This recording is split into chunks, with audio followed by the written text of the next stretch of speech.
It is Thanksgiving weekend in Huntington, West Virginia, and the main course on this Saturday, college football in the Sun Belt Conference. Two teams needing one more win to extend their seasons. Georgia Southern and Marshall in their own little playoff game with bowl eligibility on the line.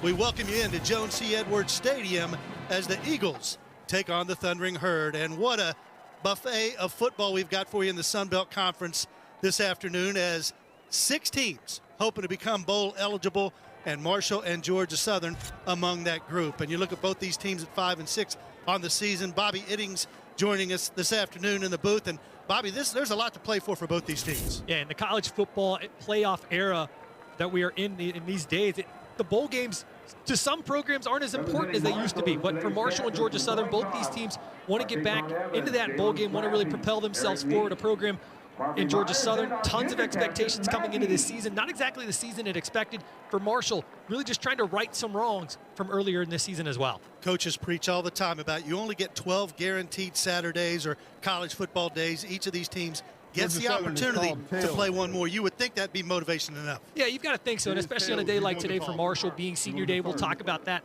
throughout this entire broadcast, but this is huge for both these programs. The bowl game still means something at this level of college football. No, neither one of these teams are going to the college football playoff, but just to have an opportunity to play in a bowl game, to continue practicing, developing your program, understanding the identity of your program, that means a lot for both Clay Helton and Tony Gibson. Both these teams have to figure out how to rebound after losses. They were distinctly different. Marshall, in a close game, loses at Boone against Appalachian State by 2, and Georgia Southern ran into a buzzsaw with ODU. The Monarchs obviously very good. But this is all, you put all that behind you, time to play some football. Yeah, for this Marshall team, as you get a look at first-year head coach Tony Gibson, this is a Marshall team that in his first season, 3 of its losses already this season, Marshall has outgained its opponent. You look at the Louisiana game, you look at the Appalachian State game, and then, of course, you look at the Coastal Carolina game. Marshall has had huge opportunities to win all 3 of those games, not been able to really put its best foot forward to get those wins, and the Thunder Herd looks to do that to try and finish out this home slate on a positive note. Clay Helton in his 4th season as head coach at Georgia Southern, 25 and 25. What a journey he's had through college football. Was head coach of USC for 7+ seasons. And what some talent that he has coached. We'll talk about that a little bit later as we get into the game here. So Marshall will receive the kick. Evan Scruggs, the kickoff man for the Eagles, as the Herd will get the football to start the game. Number 15 for Marshall is reporting as number 48. Xavier Turner Bradshaw back deep to receive, as he has all season for the Thundering Herd. A pleasant but cold day for football here in Huntington, West Virginia. Sun is out. Temperatures in the 40s. There's a little bit of wind, but we'll take it in November in West Virginia. And we are underway. Kick is fielded by Bradshaw at the 7-yard line. Bradshaw up the middle, wants to cut it outside, and he breaks free momentarily. Good return out to the 40-yard line where the Herd will take over. A real nice job bouncing off a couple tackles by Xavier Turner Bradshaw that time. And we've seen him with a couple opportunities where he's had some chance in the open field, just couldn't quite evade the last tackle at that time. But again, gives Marshall good field position and offense that really moved the ball last week against Appalachian State. Joshawn Barbie is the running back, went over 100 yards a week ago. And Bobby, you have to think Marshall will lean heavily on the run game. That's been a problem for Georgia Southern with some injury problems up front on the front 4 for the Eagles. The same thing, Carlos Del Rio Wilson, a little banged up at last week. He does get the start today, but Marshall may limit his carries a little bit today, give the ball to a big physical back like Barbie.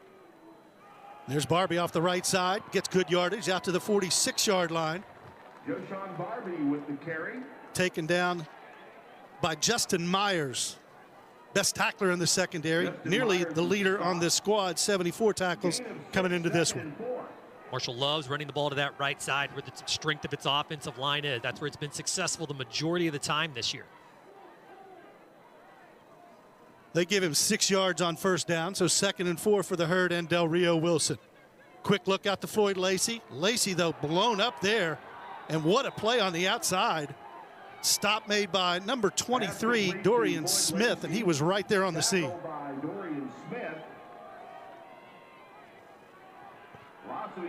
It's not often you see Floyd Lacey in the open field, not be able to break free, but Smith made a great play on defense. So it's 3rd now and 6 after a loss of 2 yards there.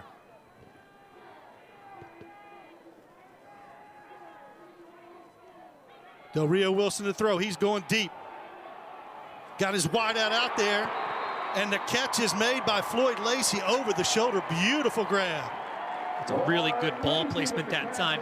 You throw it to the only spot where your man can get to it. You had 2 defenders on the inside of that. You throw it outside the numbers. Just a beautiful throw by Del Rio Wilson to the outside. That's really dropping it right in the basket. 32 yards on that one. Marshall going quickly. Couple of yards off the right side for the Thundering Herd. You say going quickly. They hadn't even had a chance to set the sticks on the far side.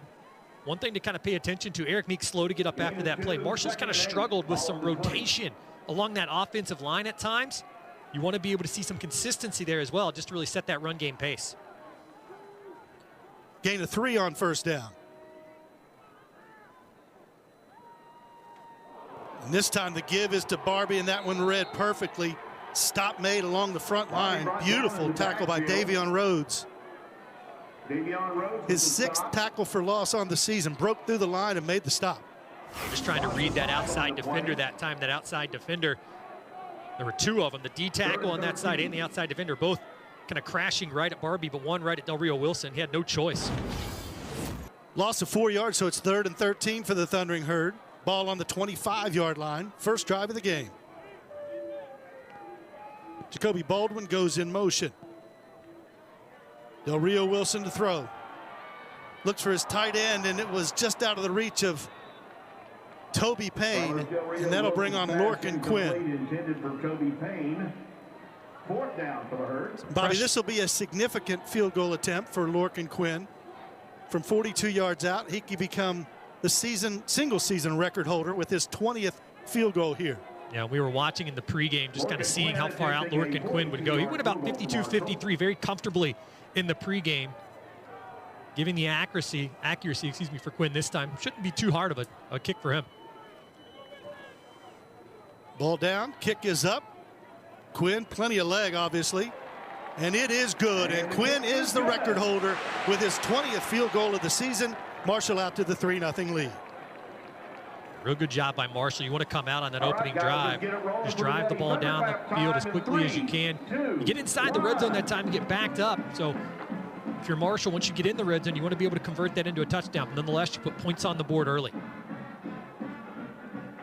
This Marshall-Georgia Southern rivalry goes way back, even though this is only the 10th meeting. But these two took similar parallel paths from Division I AA up to FBS, and both have flourished at this level of football. Yeah, and we talked to Tony Gibson about that this week, and it's kind of a cool story. Tony Gibson, the Marshall head coach, played at Division II Glenville State, actually played against Georgia Southern when they were at the Division I AA rank back in 1994. He was a nickelback for that Glenville State team, but he said, we had the bright idea against a triple option team, moved me into weak side linebacker, and he said, yeah, we kind of got our tail ends kicked.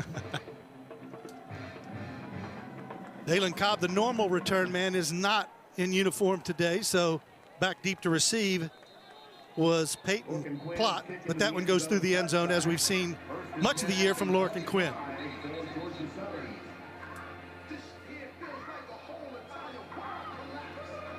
Some pushing and shoving after the play. One of the Georgia Southern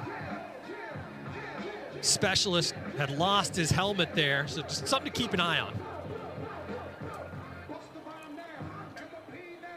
So we wanted to keep an eye on O.J. Arnold, the all-everything running back for Georgia Southern. Got banged up last week in that game against ODU, so he's not in the backfield right now. Number 35, Teo Todd, is the tailback alongside the quarterback, J.C. French.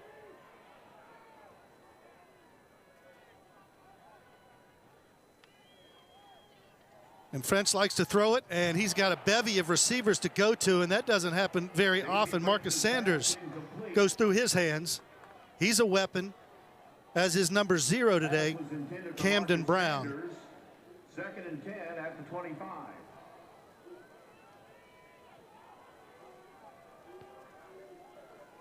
Second and 10 now for the Eagles. Sanders now in motion. French wants to throw it again, and he's flushed out of the pocket, and he can run some. Slides out to the 37-yard line. Actually, 34 they're going to give him, so he'll be short of the first down by a yard. Marshall paying a lot of attention to the wheel route on the far side of the field, but that opened up this near side. Single coverage is what Marshall was applying, and that just opened up French to have some running room. Third down, yard to go.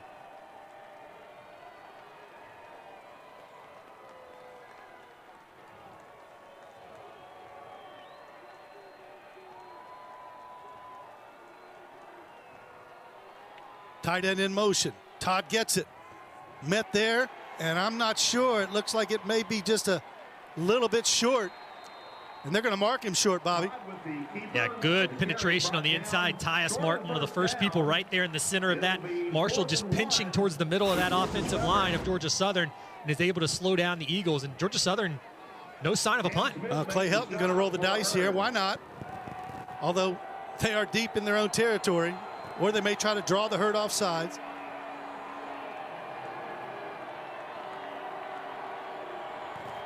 Now Todd comes under center, or rather, French comes under center, the quarterback.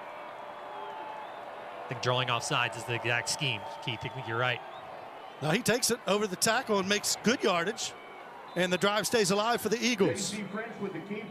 It got down to 4, and they sent a player in motion quickly just to try and throw Marshall off just a little bit. There's a flag on the play, Bobby. Result of the play is a first down. Sideline warning, Marshall.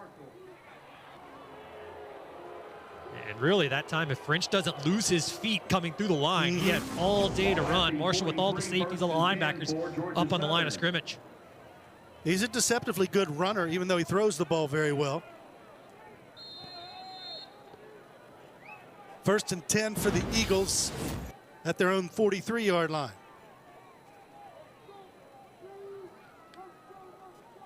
French hangs on to it this time, wants to throw, and he's got some heat, but leaks it out of the backfield. That's Todd. He's got first down yardage over midfield into Marshall territory. French's pass complete to Todd. We've talked a lot. We did talk a lot this week with Tony Gibson. Just asked about that 3-3-5 defense for Marshall. Just asking what he really pays attention to a lot. And he said, look, I try and pay attention to the line first, just because sometimes our linebackers are more often than not, they're in the right spot. Sometimes our secondary can't run with the opposing players. He said, so really we need to make sure that that line gets pressure on the quarterback.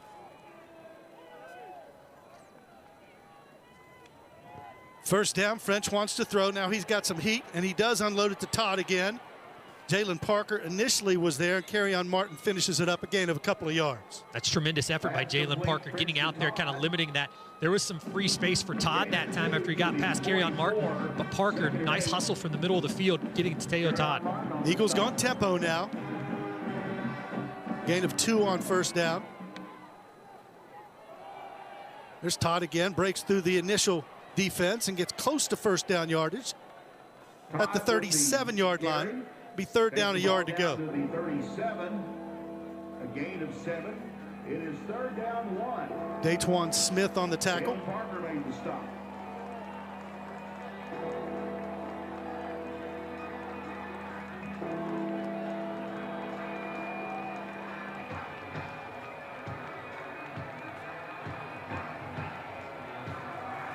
Third and a yard. Empty backfield for French. French going to keep it himself. No, that's actually the Wildcat quarterback, Weston Bryan. They bring him in those packages, and he's a big 250-yarder, picks up the first down. Yeah, the big quarterback that time. You just bring in just a little bit of a heavier set quarterback, put him right through the middle of the line, and he forces his way across, gets the first down. And they really brought him in last week. A big running, or a couple weeks ago, big running back is essentially what he is, just taking the snap at quarterback. Still in there, number 9. Taylor Bradshaw goes in motion, sets up on the slot, and here comes Bryan to throw. Single coverage out there. He's got his man. Touchdown, Georgia Southern. Marcus Sanders with the score. French to Sanders, flag on the play. There is a flag down. Result of the play is a touchdown. Sideline warning, Georgia Southern. So how about that? Weston Bryan, known as the Wildcat quarterback, proves he can throw it a little bit. And he hit Sanders for the touchdown on the 9-play drive. Now Marshall electing to play single coverage early on in this one to try and slow down and kind of get some more pressure on the quarterback, and just a little bit of an arm extension that time from Sanders on the outside separates himself from Sweeting, and a really nice throw dropping in the bucket. Trip Bryant on for the extra point. Kick is up. And the Eagles with success on its first drive.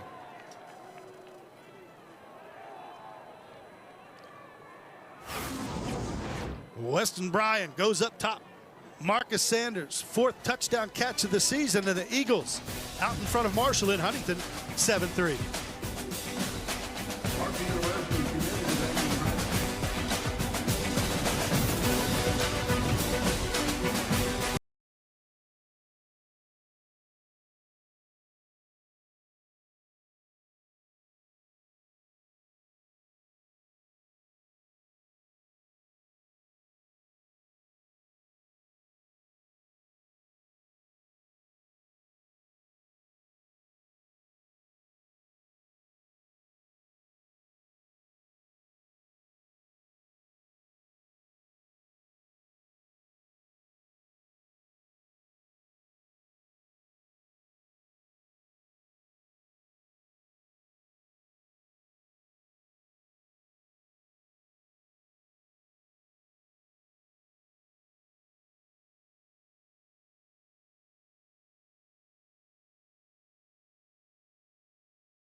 Welcome back to Edwards Stadium. The Eagles with a little early strike, and they lead at 7-3. Ben Westfall working the sidelines for us. Ben, what do you have? Well, Keith, as you mentioned throughout the game today, one goal in mind for both of these teams, and that is bowl eligibility. We'll start with Georgia Southern, as you mentioned, coming off that 45-10 loss to Old Dominion. Head coach Clay Helton said after the loss to Old Dominion, thank goodness that it was not our last opportunity. Guys are ready to get bowl eligible. And he talked about that bowl eligibility. He mentioned the foundation of 3 words: toughness, discipline, and united. Looking forward for the next opportunity to try to get these seniors one last chance to leave their legacy at Georgia Southern. For Marshall, of course, senior day, 17 seniors. Only 3 of those seniors returned from last year. A lot of them transferring in from different schools. Gibson, in terms of reaching bowl eligibility, said, be the best you. He said that to the guys today. And of course, the last time 2 teams met at the Joan, both 5 and 6, was in 2011. Marshall captured a win 34-27 in overtime to East Carolina. Of course, Marshall all-time against Georgia Southern leads the series 6-3 and 3-0 all-time here at the Joan. Back up to you guys in the booth. All right, thanks, man. Marshall back with it on offense. Returned by Xavion Turner-Bradshaw out to the 20-yard line. Hurt keeps it on the ground. First down, nothing going on there. Georgia Southern defense has been pretty good early on as Elijah Fears makes the stop. And I mentioned it earlier, Marshall really loves running the ball to that right side of that offensive line, running towards Jalen Slappy. That's where it's had its success a lot of the time this year, running to that direction. That time you see coming to the left, no gain. Empty backfield for Carlos Del Rio Wilson. Gets rid of it. Nicely delivered, close to first down yardage. Del Rio Wilson's pass complete to Adrian Norton on the catch, picks up about 7 yards. A.J. Brown Sr. on the stop. Made the stop. 3rd and 3 for Marshall.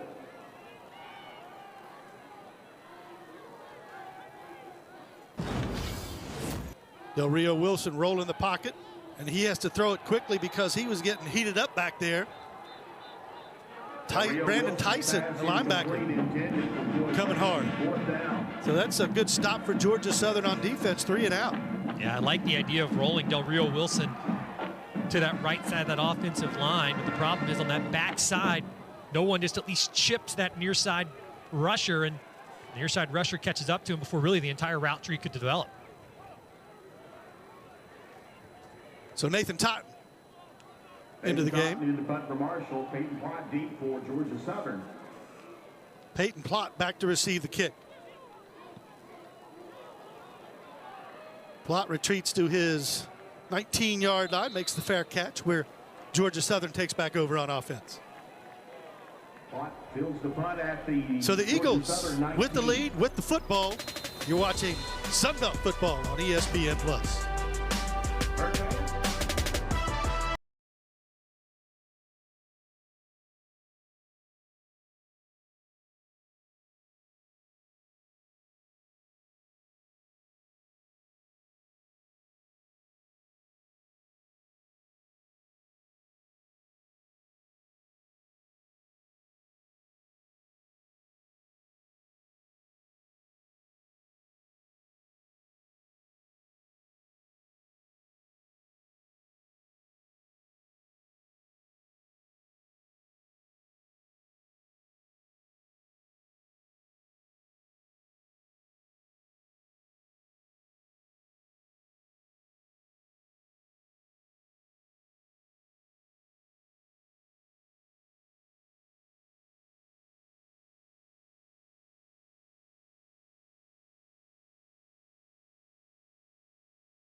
Welcome back to Joan Edwards Stadium. Georgia Southern Eagles under the tutelage of Coach Clay Helton.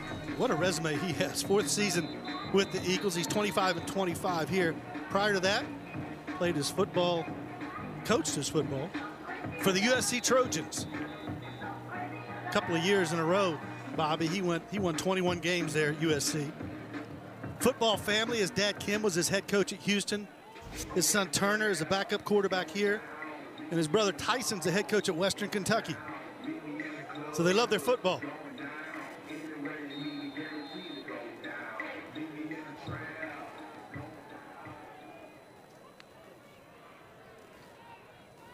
Quarterback J.C. French back in the game. Bryce Baker now the tailback.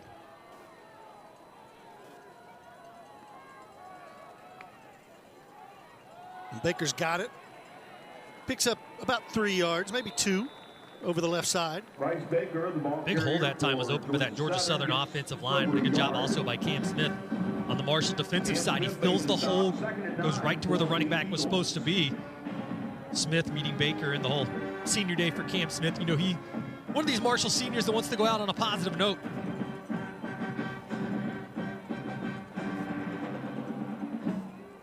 They gave him a yard on first down, 2nd and 9. French looking up over that defense. And he's going to throw it. Looked over the top, but that one was covered. So now French keeps it, and he pays the price. Gets out to the 25-yard line, though. Made something out of nothing, so it'll be 3rd and 5. Takes the ball up to the 25 for a gain of 5. Yeah, good job by French. If he makes that throw to the outside, Marshall had Tayshaun Jeter on the underside, right around the 30 on coverage. Cam Smith over the top. You'd have to make a perfect throw. Still able to turn it into a positive 4 yards. Georgia Southern, 43% on the season on 3rd down conversions. Tight end Amon Green goes in motion. French wants to throw it. Delivers a strike, and it is caught by number 0, Cam Brown. Transfer from Auburn, and he's wearing number 0 because that's a special significance to the Georgia Southern program. Coach Helton said that whoever gives relentless and selfless effort gets to wear that jersey each week, and this week it's Camden Brown. And you talk about Camden Brown, leading receiver for this team. He's someone Marshall's going to have to key on throughout this entire game. There's the give to Baker. Baker's got a good hole over the left side, chopped down at the 40-yard line by Cam Smith. Baker with the carry. Takes the ball up to the 41, a gain of 7.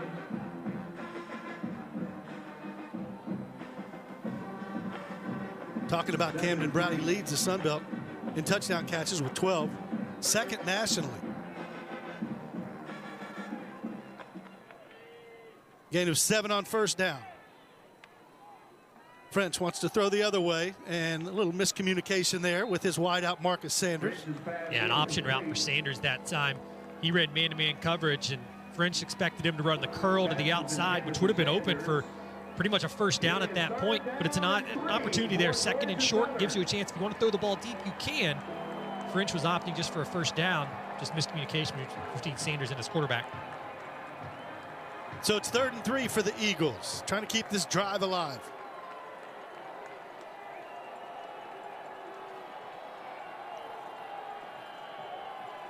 Bradshaw in motion, little swing pass, and there is room out there. And that's another 1st down as Bryce Baker gets into Marshall territory. Pass is complete. Marshall's been susceptible to that little swing pattern all season to the running back out of the backfield. And this is a defense that played pretty well last week against Appalachian State, giving up less than 300 yards, but right now not establishing itself early on in this one.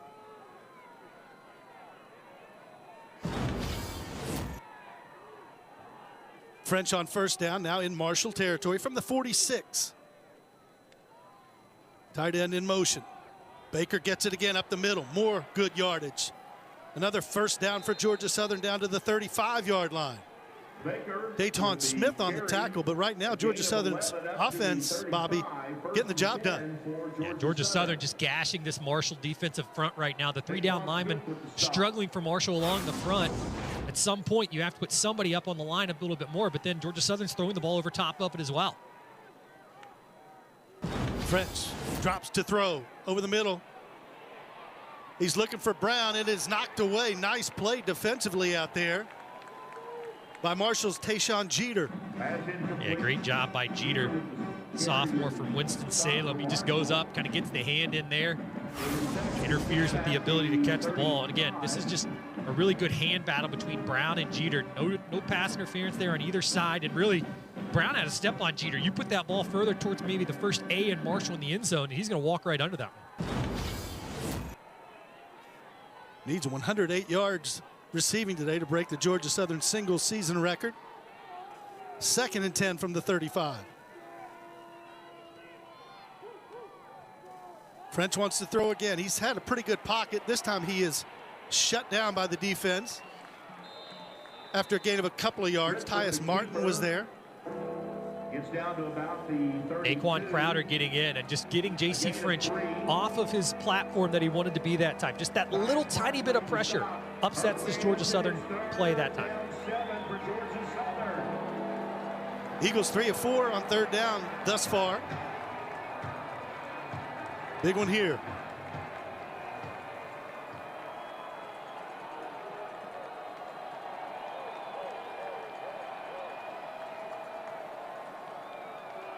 French brings the tight end in motion. They give it up inside. 1st down yardage. Caught Marshall off guard there as Todd goes down to the 19-yard line. All Georgia Southern's doing right now is if Marshall on that three-man front, they're just basically going to where that three-man front isn't. They're trusting that that offensive line can push Marshall out of the way just enough to open up a hole, and then the linebackers aren't filling those holes. Georgia Southern already with 137 yards total offense. Still in the first quarter here. New set of downs for French in this offense. Pay close attention to where the three-down linemen are and then where Georgia Southern runs the football. This time French to throw. He's got time, a little double move. Delivered it out there to Sanders, but overthrew him just a bit. Coverage out there by the Thundering Herd secondary. Pass incomplete. Philip Davis seeing some playing time. Second and 10 at the 19. And the Michigan State transfer has not played a ton this year, but I think Tony Gibson right now, along with defensive coordinator Shana Morrison, just trying to find a combination that works on the outside, frustrated early on kind of with what they've seen. Well, when we talked with Coach Gibson earlier this week, he said they've got to put pressure on French. He can sit back there on his spot and pick you apart. Second and 10. French going to keep it himself. It's pretty good yardage over the left side. Gain of about 6 yards. Down to the 14-yard line. Carry on Martin on the stop. Again, just splitting that running back out into the flat. That takes a linebacker away from the play. That linebacker sprints to the far side. That opens up the middle. You have one less defender. Third down, 4 to go. 4 wide.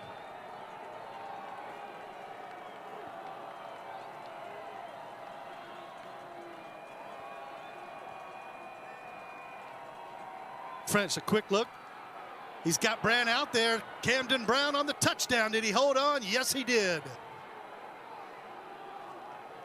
Camden Brown with the reception of the pass from J.C. French for a Georgia Southern touchdown. Double move on Tayshawn Jeter, and any defensive back on the outside is going to be susceptible to that, especially a guy like Brown. You just need a couple yards for the first down.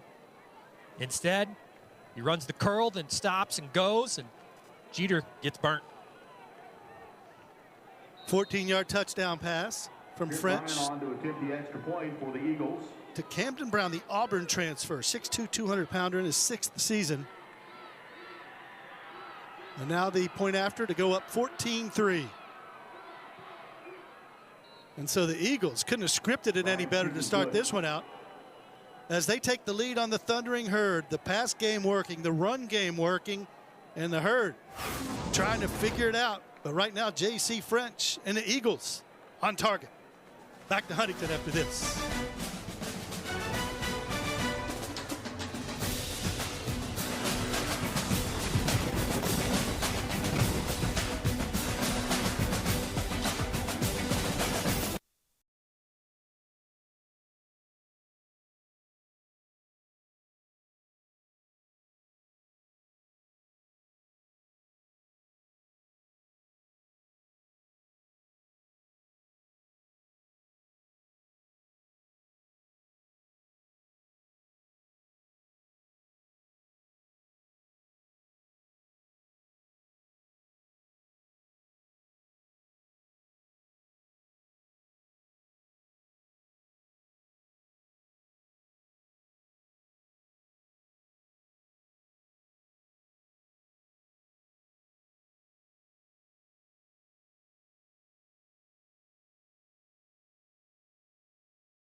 Southern team. Welcome back to Joan C. Edwards Stadium. As the Georgia Southern Eagles sent a little message early here with a 14-3 lead on the Thundering Herd. And right now, Georgia Southern just challenging these Marshall defensive backs specifically, and Marshall defensive backs just not up to the test. Xavier Turner Bradshaw will field it. He's got a little hole, busts it outside. Bradshaw out over the 40-yard line. Nice return for the Herd. Puts him in pretty good field position. Talked about that after the first kick return. Just a step away has been Turner Bradshaw a couple times, just to give Marshall a little bit of momentum, and the Herd needs the help. After that first 7-yard run by Joshawn Barbie on its first possession, first play really, it's been 4 rushes, for Barbie for -3 yards since then. Just 43 yards of offense so far for the Herd. 156 for Georgia Southern.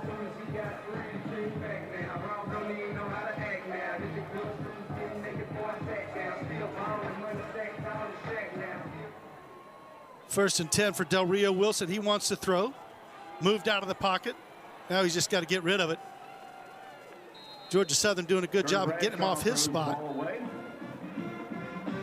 Carlos Del Rio Wilson, also the leading rusher this year for Marshall, 660 yards. Hasn't had a rushing attempt yet with 35 seconds to go in the first quarter, but we mentioned he was banged up last week. Marshall wanted to kind of keep him in the pocket a little bit more this week, and Georgia Southern, knowing that, really challenging him to beat them down the field. There's Del Rio Wilson. This time he does keep it, and he's kind of lassoed down by that Georgia Southern defensive front. Caleb Ellis on the stop, sets up 3rd and long for the Herd now. Just not really able to find it thus far on offense. They don't have to snap it, but they do. Michael Allen just out over midfield, but that'll be short of the first down marker. Fabo Chaney on the stop. For the sake of momentum, I think you have to think about going for it if you're Tony Gibson, but at the same time, as we go to the second quarter now, at the same time, your defense hasn't shown an ability to stop your opponent either, so you got to be careful here. If you're Marshall, do you try to pin them deep? Do you try and go for it and get the momentum back? It's a tough decision for Tony Gibson. We'll have a couple of minutes to think about it. We're getting ready to start the second quarter in Huntington. Georgia Southern leads the Herd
Back at Jones C. Edwards Stadium, the Thundering Herd, 5-6, trying to get bowl eligible. You see the schedule, their resume, if you will.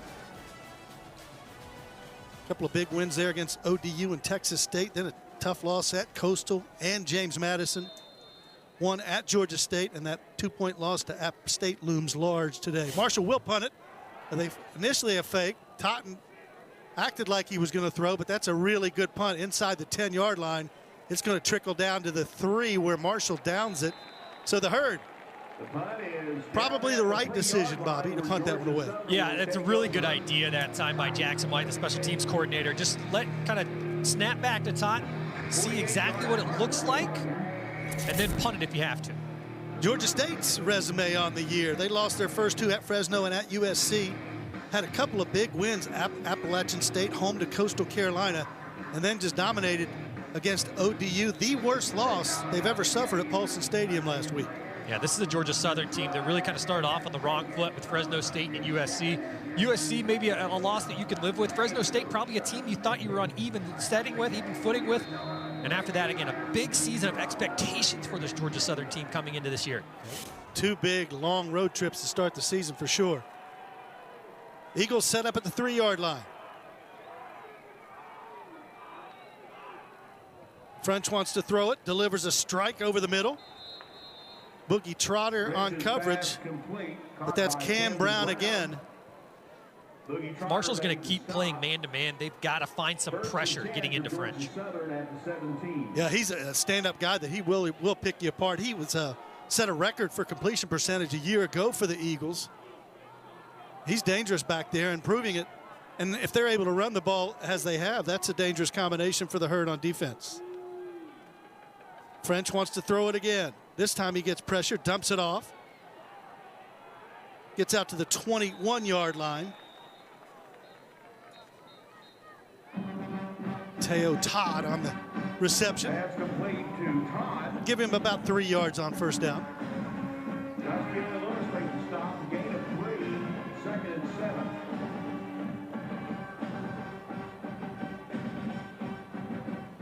Second down, 7 to go for the Eagles. Picked second in the Sun Belt East preseason poll. French wants to throw again, finds his receiver. Amon Green, the tight end, gets out past the 30-yard line to the 32. So French just kind of dicing them apart right now. 7 of 11, 66 yards passing. 10 for Georgia Southern at the 32. Kayla Marshall made the stop. Already 11 first downs for Georgia Southern. French, all kinds of time again. Now he's been flushed and just throws it to the Marshall bench. The last thing you want to see, Naquan Crowder down behind the play for Marshall, and just, again, another defensive lineman that has been really crucial at all times to this Marshall team. Timeout for Last injury. thing you want to lose is a lineman that has at least established some pressure at times in this one. Both these defensive lines have had trouble with injuries. 6 Eagles on the defensive line are listed as out. And then for Marshall, as you mentioned, Crowder here lunging at French. That didn't feel good, huh? You land 319 pounds down on that right shoulder, and I don't care how you land exactly, that's going to leave a mark either to the turf or to his shoulder, either one. Sophomore from Aliquippa, Pennsylvania, walks off under his own power to the sideline. Sets up 2nd and 10 for Georgia Southern. So now you get the incompletion. So now what Marshall's got to be able to do to kind of get some momentum back, you want to slow this Georgia Southern team down. You've already pinned them inside their own 5, okay? You give them the opportunity to flip the field now if they have to punt it, but you need to have a short play on 2nd down as well to set up a possibility of 3rd down as well. Offensive coordinator Ryan Applin making all the right calls thus far for the Eagles. 2nd and 10.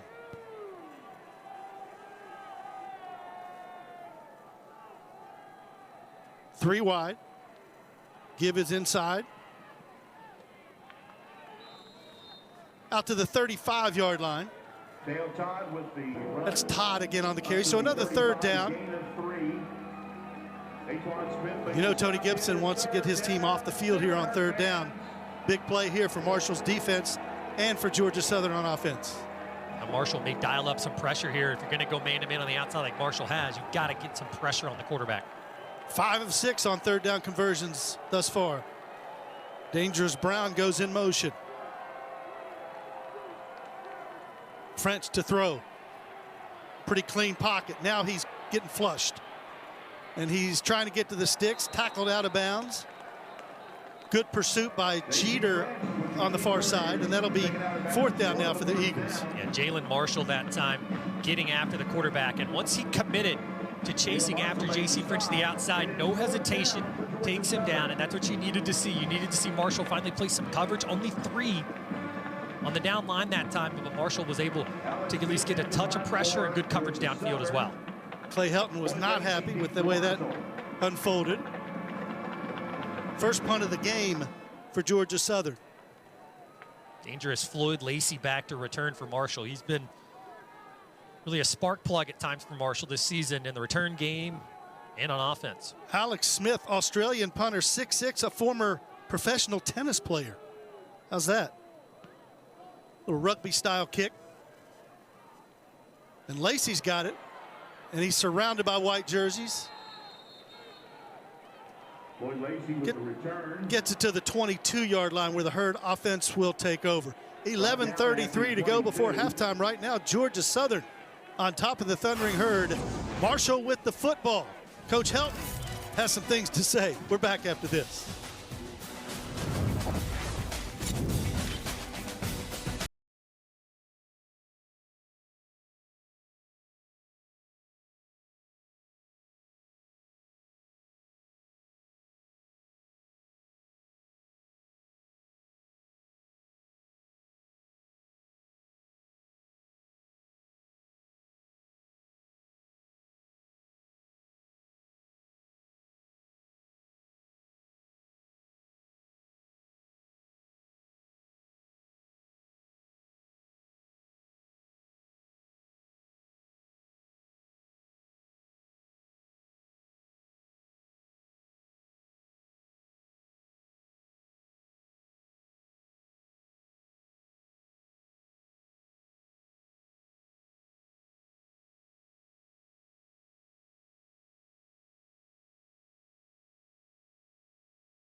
Back to Huntington, West Virginia. Fans bundled up on this 41-degree day, a little cloudy. But as we mentioned earlier in the broadcast, it could be worse in November. No rain, no precipitation expected.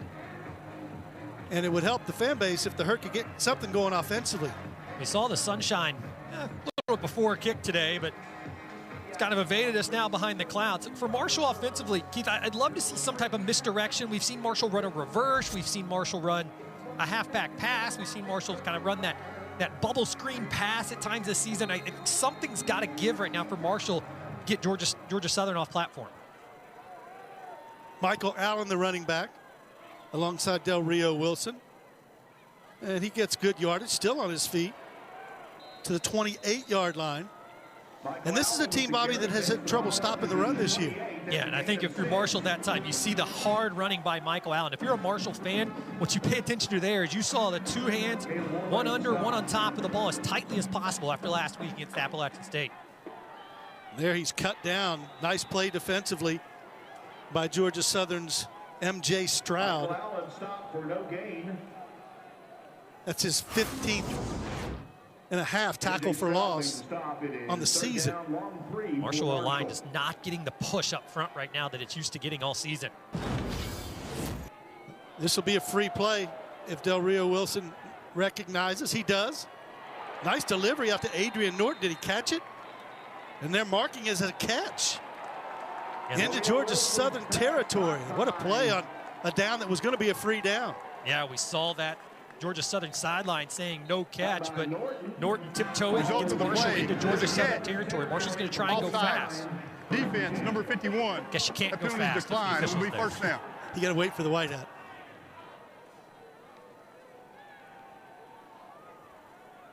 Yeah, they had jumped early, and so Del Rio Wilson knew it was a free play and went up to Adrian Norton. And Norton did a nice job of bringing that one down. His 20th catch of the season. Whistles will blow this one dead. It's a pretty delayed call, but looks like it's going to be a false start on Marshall. False start. Offense, number 59. 5-yard penalty. Replay first down. Keith, one thing, looking down at the field real quick, Tariq Montgomery has been in and out of the lineup the last couple weeks for Marshall. Evan Ferguson has actually slotted in to that right guard spot right now for the Thundering Herd. Wearing the same number as his dad, Aaron, wore. Speaking of 1AA, when they won the 96 national championship, Aaron Ferguson, a big part of that team, and now Evan on the offensive line. Del Rio Wilson, nice grab by Adrian Norton down to the 27-yard line, so that gets the crowd going. And Norton's starting to heat up. Yeah, some great play action that time. Again, you bring those linebackers up a little bit. Those linebackers really shooting the gaps on that Marshall offensive line. You bring the linebackers up, that frees it up about 12 yards down the field, and a great route that time by Norton, a guy that Marshall really needs to get going here. Again, transfer from Akron, had a huge year at Akron. Hasn't quite had the same level of success yet at Marshall. Second team All Mid-American Conference last year as Allen takes it up over the left side, gets good yardage down to the 24-yard line. Dorian Smith on the tackle. So Marshall's best offensive possession so far this game has them in Georgia Southern territory at the 24, 2nd and 5.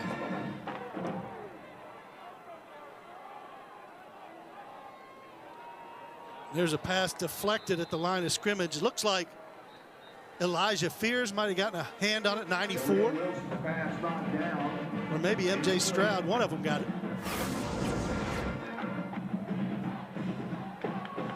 Apologize, that was Stroud.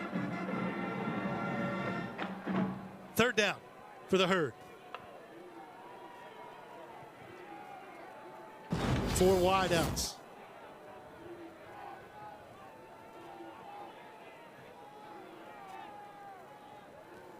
Del Rio Wilson, a little check with me here with 6 seconds on the play clock. Wants to throw, and it is intercepted. Ball was tipped, and it's picked off in the secondary. And how about that? Aiden Jackson on the interception. And right before that play, and before the check with me that you referenced, Keith, Georgia Southern took its nose tackle, slid him directly over the center, Eric Meeks. That occupies Meeks. That blitz came straight up the middle. And just some miscommunication from the right guard that time. The right guard has been that rotating spot for Marshall. And this one, it's been Evan Ferguson, been Bryce Biggs.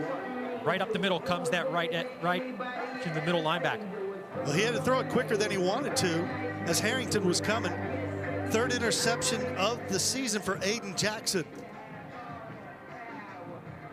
That's twice now. Marshall getting inside right around the 25 for Georgia Southern. Only 3 points. Ball tipped at the line of scrimmage by Caleb Moore for Georgia Southern, so they're back in business. French delivers. There's a flag down. Yeah, Marshall jumped. So they'll decline that one, take the yardage. You would think. Teo Todd on the catch there for Georgia Southern. Offside. Defense, number 5. Penalties decline. Be second down. Gain of 8 on the play to the 29, 2nd and 2.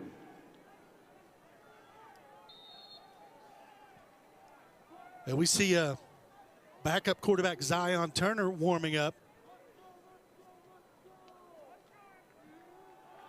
as he came in last week against Appalachian State. Now the run on second down, enough for the first down. Hurt defense is there, though.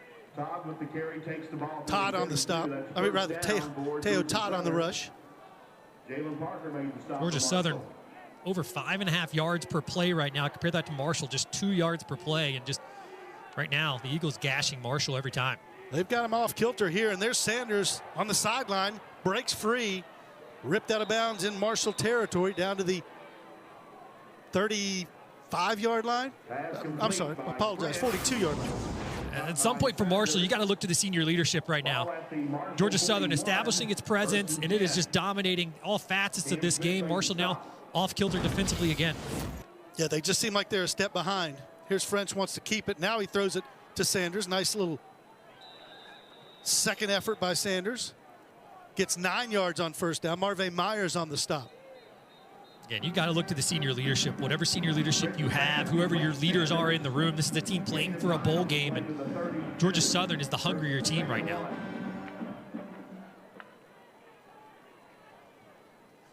Already with 239 yards total offense with 8 minutes to go before halftime here. They've pretty much done what they wanted. And again, Appalachian State only had around 280 last week against Marshall as well. The Herd was able to really slow down Please set the the game Mountaineers, clock but to 8 minutes. whatever Georgia Starting on Southern my has signal, seen on please. film that other teams have been able to do successfully against Marshall, they're exploiting it. Well, they thought they'd have to score a pretty good amount of points to win here today, but so far Marshall's offense has not responded on the other side. 8-0-0. Please.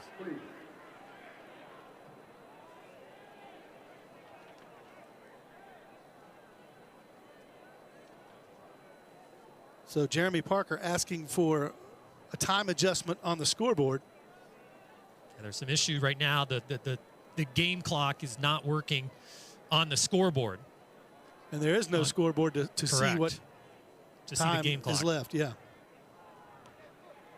The game clock will be kept on the field Marshall's starting obviously now. had some issues at times this season with the scoreboard, but they're going to keep it on the field right now with the white hat official.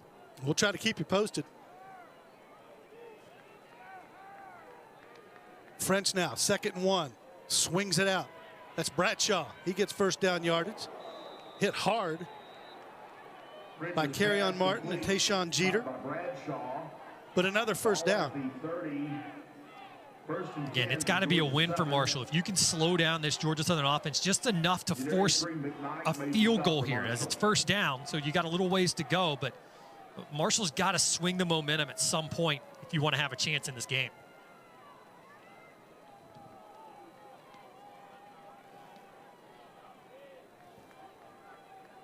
No one in the backfield with French on 1st and 10.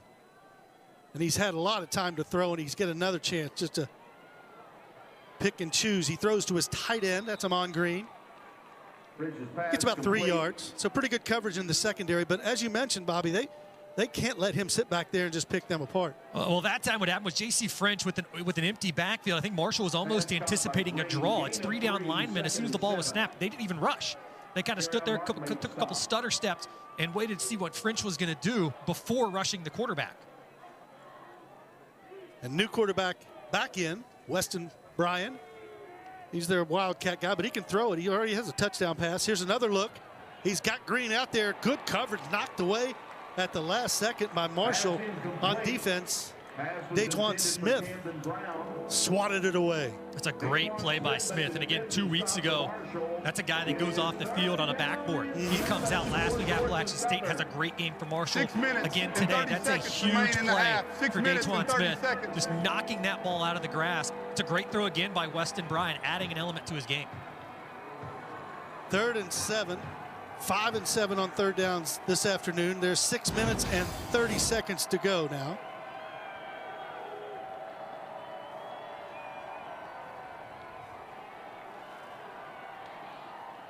French looks like he wants to run this one, and he brings it up in there, but he's going to be short of the first down to the 23. They got to get to the 20 to keep the drive alive. And you wonder if Clay Helton's going to say, let's do it. Let's go. Yeah, there's no harm right now to try and push the envelope and go for it. Weston Bryan's going to come back on, your big quarterback at 250 pounds. You're going to go heavy here, and What you want to be careful of if you're Marshall is really committing too many to the inside, and you're going to have to really rely on your outside corners. Looks like it's going to be J.D. McKnight and Boogie Trotter to play that man-to-man tough coverage. 4th down, 3 yards to go. Bryce Baker is the tailback. Whistles stop this one. Timeout. Georgia Southern, first charge of the half. Eagles going to take their first timeout. So Georgia Southern, 4th and 3, threatening again as they lead the Thundering Herd, 14-3 in Huntington. Remaining in the half. 5 minutes and 46 seconds remaining in the half.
Back on senior day here as Tony Gibson greeting his senior class. Cam Smith, Boogie Trotter, Marvay Myers, Jadarius Green, McKnight, Katron Evans, and Carlos Del Rio Wilson all walking here on senior day, along with Jalen Parker, Ben Turner, Jacoby Baldwin, Zane Porter, and Tyus Martin.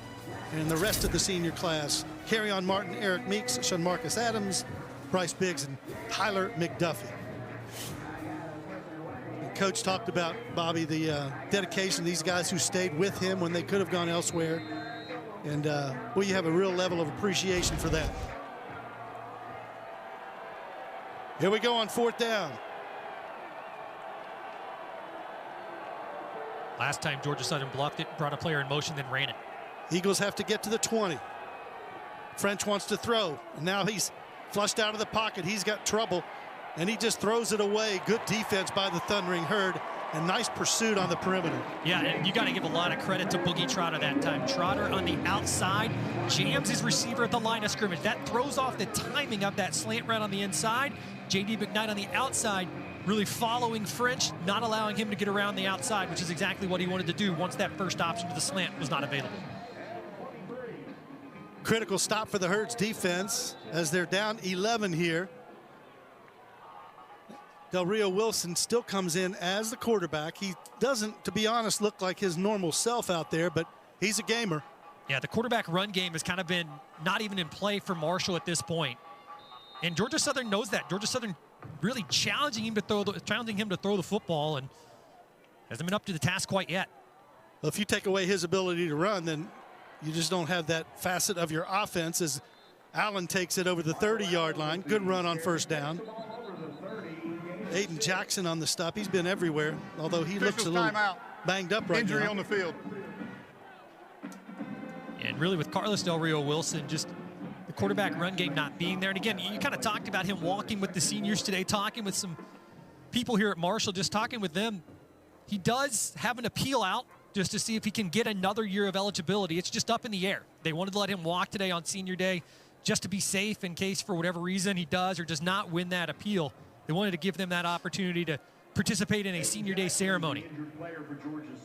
Well, we see some seventh-year players that are dotting lineups across the country, so it's not unheard of. But a ninth year last year at Miami.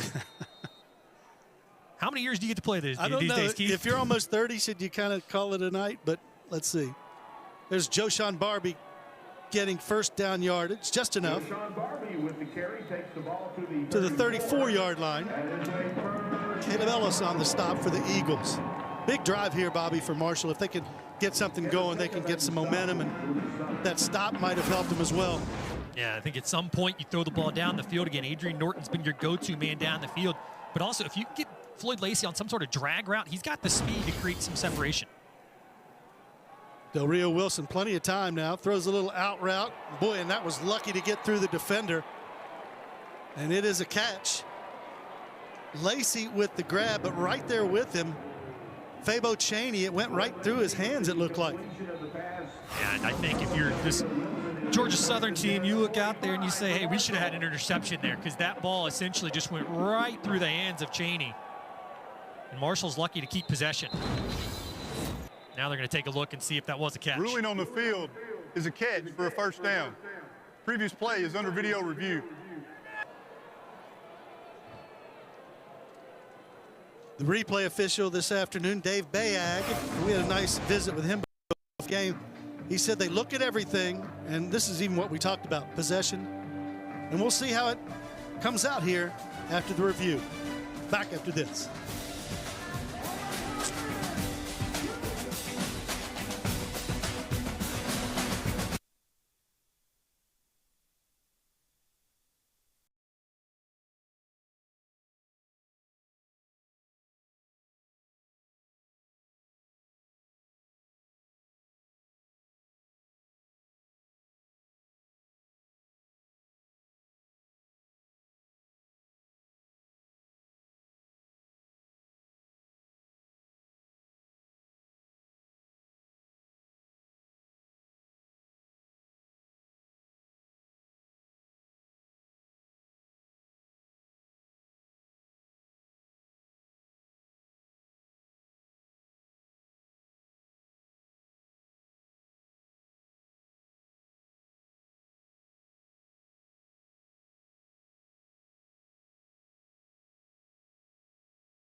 Lacey hang on. Well, the replay officials agreed and upheld the call, which means first down for Marshall at the 45-yard line.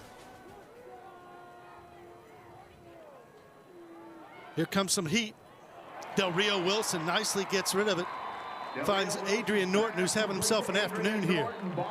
It's a good job that time by Del Rio Wilson. He rolls away from the pressure and throws the ball back across his body a little bit, which is tough to swivel those hips around and make that throw. But nonetheless, that's where the pressure came from. So again, one less defender that direction, and Norton makes the grab. Lacey in motion. They fake the jet sweep. There's Norton again. Little tunnel screen. Norton still on his feet. Adrian Norton down to the 21-yard line. Does that look familiar, Keith? We've seen that before this year for Marshall, where Adrian Norton fights through tackles and just finds himself basically showing up on the other side of a whole host of players. And again, this is a spot for Marshall right down around the 20, the third different time. Need a touchdown at some point. Del Rio Wilson orchestrating the offense pretty efficiently this drive.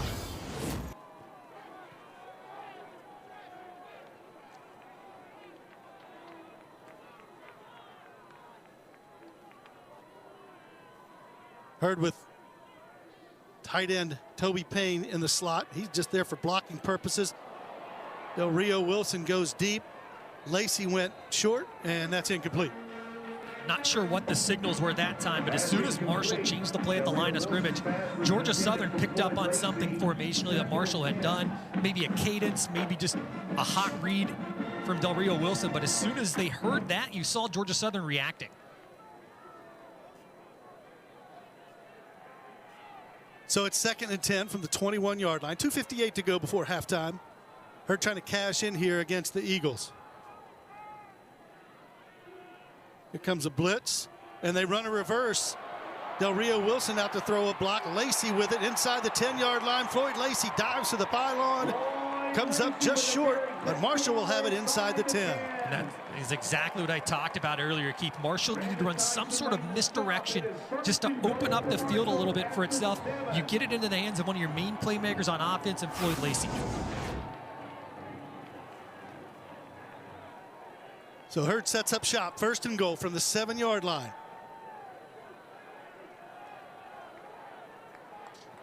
Run at least one play here before the 2-minute timeout. Don't call it the 2-minute warning.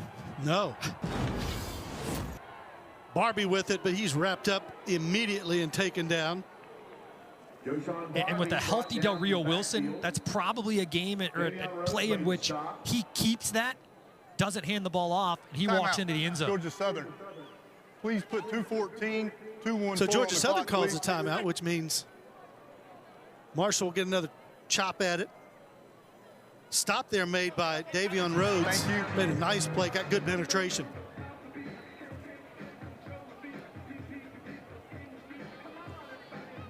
So again, this is a huge possession. You mentioned it, Keith, for Marshall.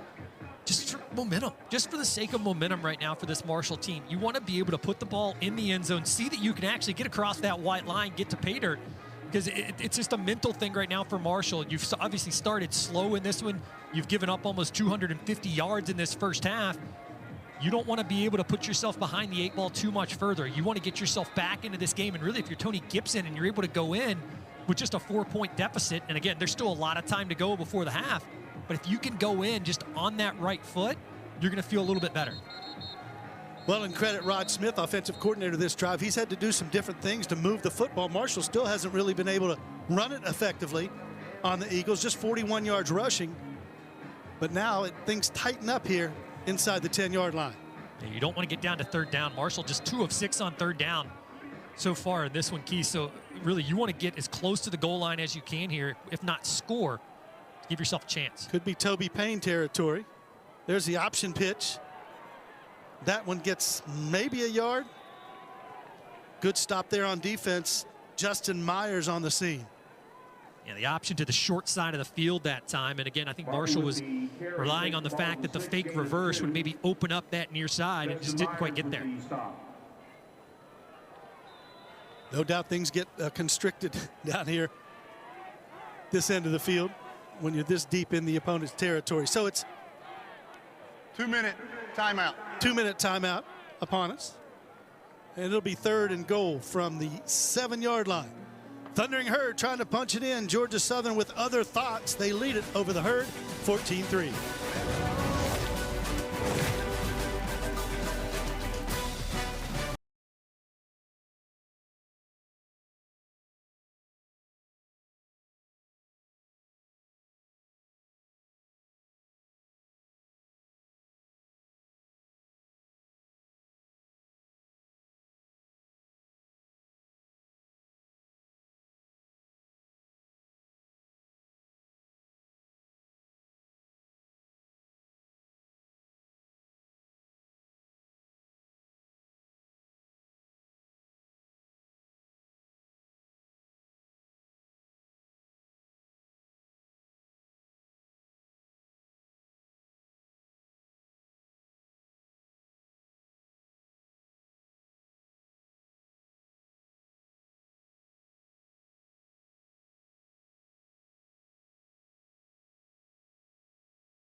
Get all of ESPN college football all in one place with the all-new ESPN app. Unlock with the ESPN Unlimited plan or log in with your TV provider. Big play here for the Herd and the Eagles. 3rd and goal from the 6-yard line. Del Rio Wilson to the end zone. And he just throws it over the top of his wideout. Floyd Lacey, the intended receiver. Del Rio Wilson's pass intended for Floyd Lacey incomplete. 4th and goal at the 6 for Marshall. So Lorcan Quinn comes on. Another opportunity for the Herd kind of goes by the wayside here, but 3 is better than nothing for Tony Gibson's squad. As we mentioned, he's already set the single season record. 20 field goals for Quinn. 23-yard field goal attempt for Lorcan Quinn. And if you're interested, he broke the existing record shared by Tim Openlander, David Merrick, and Dewey Klein. 3 really good kickers in Herd lore. Quinn up, and it is good. And the kick is good. So a better drive there, Bobby, but the end result wasn't what the Herd wanted. Wanted to get 6, but they've cut the lead now to 14-6. Yeah, it's a tough result there for Marshall. Again, you drive the ball down the field, 11 plays, you go 70 yards, but you want to be able to put it in the end zone. And without a running game inside the 10, it becomes more and more difficult. And again, this is a Marshall team that has run the ball so successfully on the year, just cannot find its way right now. And again, without Carlos Del Rio Wilson's threat to run, that changes your entire offense. This is an offense that loves to run the ball. Rod Smith wants to incorporate the quarterback run. Same thing he did last year at Jacksonville State. For Marshall, what you're going to have to do is you're going to have to open up the screen game potentially. You're going to have to throw the bubble screen to the outside, get those kind of pass-oriented runs that all work the same. They averaged 209 yards rushing per game, does the Thundering Herd. They've got 42 today. Quinn boots it through the end zone. Shocker. Non-returnable. Quinn's kick out of the end zone. Touchback. Such a weapon for the Herd is Lorcan Quinn, the Irishman. Just an incredible, I mean, the story itself's incredible, just how it's kind of developed throughout the entire season. Yeah. You heard about him during August practice. Hey, this guy's got a great leg, just where's it going to go? was kind of the line that you heard about from everybody. But really, as this season has gone along, I think you go from the opener against Georgia to now, he's an entirely different kicker. He's a much more reliable kicker, I think, than maybe Marshall fans knew about way back when. So J.C. French and the offense take over, 1:52 to go. From the 25-yard line, Todd goes in motion, and he throws it to Sanders. Sanders gets about 5 yards, giving him 6.5 out to the 31-yard line. Cam Smith on the stop. This possession is huge for Marshall for the sake of momentum, the scoreboard, and everything at this point. Marshall has given up points before the half more often than not this season. You want to be able to slow your opponent down here just to keep that momentum on your side.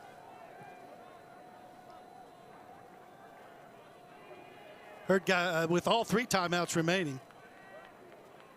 Amon Green goes in motion, the tight end. French flares it out. That's Baker. Baker gets close to first down yard. She'll be about 3 yards short. And to remind, Marshall got the ball to start the game, so Georgia Southern will get the ball to start the second half as well. Josh Pierre-Louis on the stop. So now 3rd and 3. Big play here.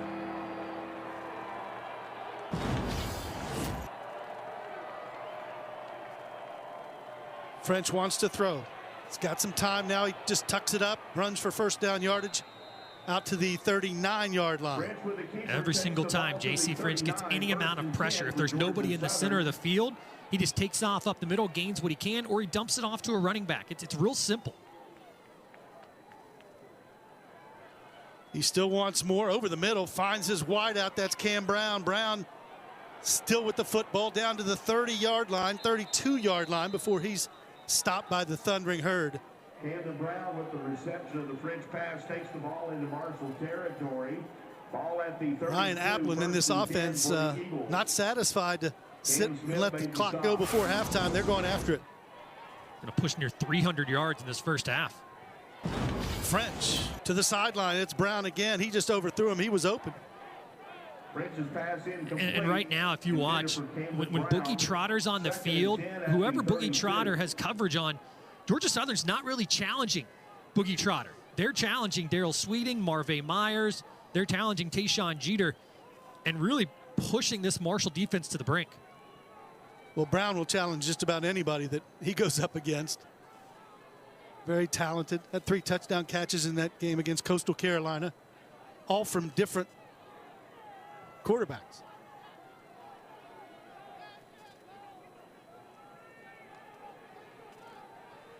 French to throw.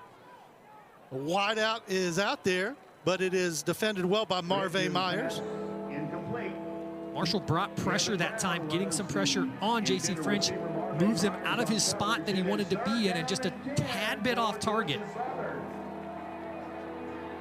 And don't forget, Bobby, this offense has done this without O.J. Arnold, the outstanding tailback who was banged up last week in that ODU game. Who had a tremendous game against Coastal Carolina as well, proving how valuable he could be. So, again, big play here for Marshall to try and get off the field. 3rd and long.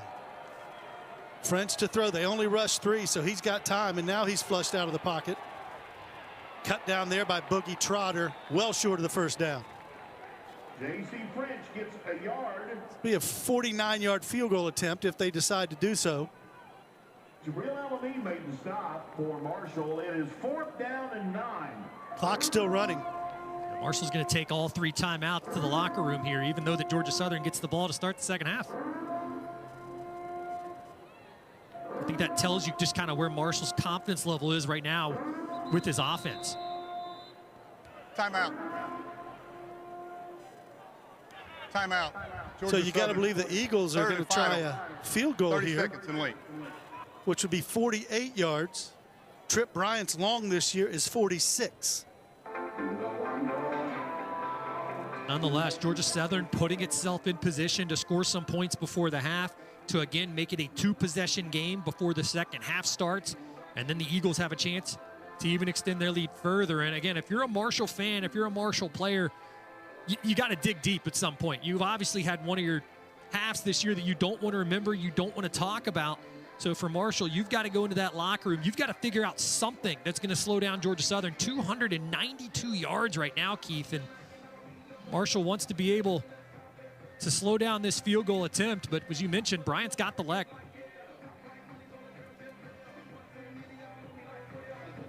$13 of 15 on the season. Has not missed a point after, so he is accurate. But this is a little bit longer than his long of the year at 46.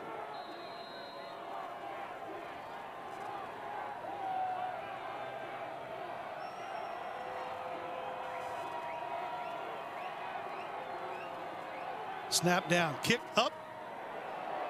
It is short, and so it was a little out of his range. So really, Bobby, after 292 yards of total offense, Marshall really can kind of take a deep breath and go to the locker room having given up 14 points, which is more than they'd like, but they're still in this ball game. Yeah, you're fortunate if you're Marshall to only give up 14 points and almost give up 300 yards. The defense really steadied itself late. Let's go down to Ben Westfall with Coach Helton. Coach, so far that defense of yours has really limited that Marshall rushing attack, only 42 yards rushing. What have you liked from them today? Well, really, it's been bend but don't break. They've created a turnover and then getting 2 stops that end up in field goals is really important. Offensively, just need to finish in the red zone. We missed a 4th and 3 opportunity in man coverage and then just missed that field goal. We get the ball back in the second half right off the bat. Need to go put some points on the board. Offense has stalled a little bit, but those first 2 drives really captivating, and J.C. French has played well out there. What have you liked from the offensive side? Yeah, definitely. We've hooked up with our stars, Cam Brown and Marcus Sanders for 2 touchdowns right now, and then just in the second quarter didn't finish those 2 drives, which we need to against a good Marshall offense. What's the message to the locker room going into the second half? Compete like heck, and let's go win the second half. Coach, thank you. Best of luck. Back to you guys in the booth.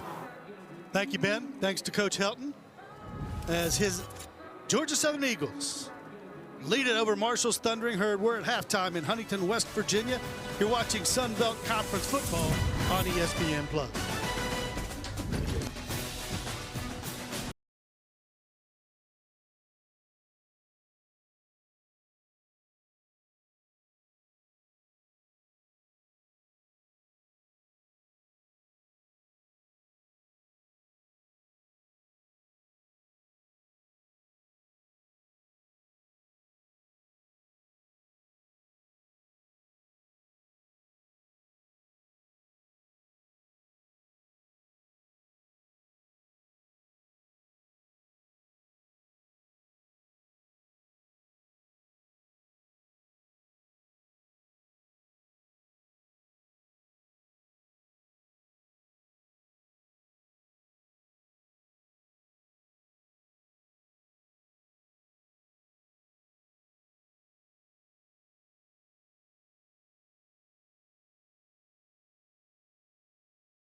Hello, this is Lorcan Quinn, and this is Inside the Herd. So this started for me, it's over a year ago now. I entered a competition back home with leader kicking, and back then it was just as innocent as trying to win tickets to an NFL game.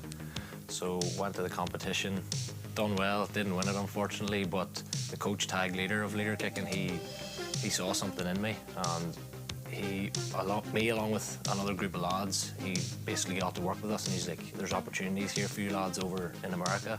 So back then I was thinking, you know, is there really anything I can do this? And like a year on now, I'm sitting here, so you know, it's kind of just all got real now.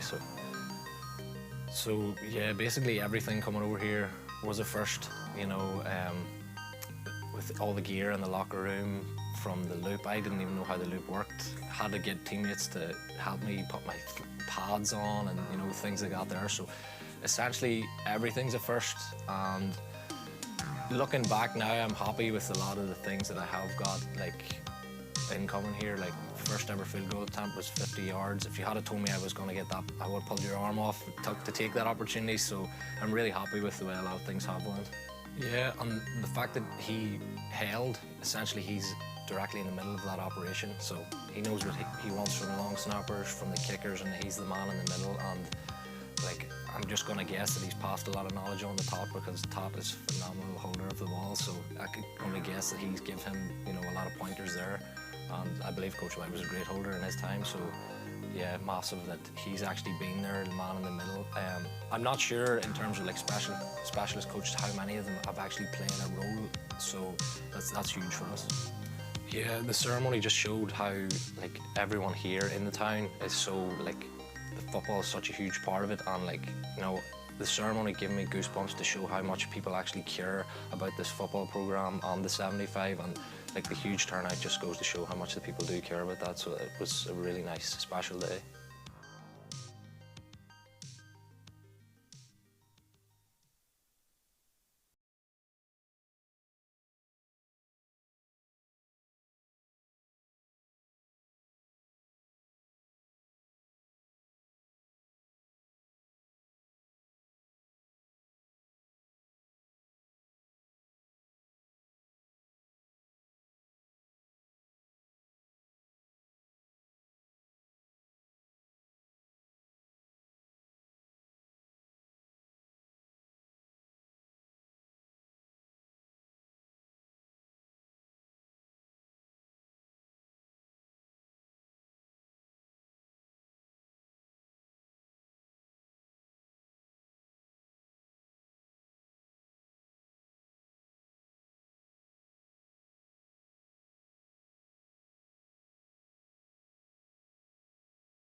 Welcome back to halftime. Huntington, West Virginia. Georgia Southern leads at 14-6. Bobby, there were some moments of great plays for Marshall, but more so for Georgia Southern. They kind of dominated the first half. Yeah, Marshall got off to a pretty hot start. Hurd drives all the way down inside the red zone against Georgia Southern.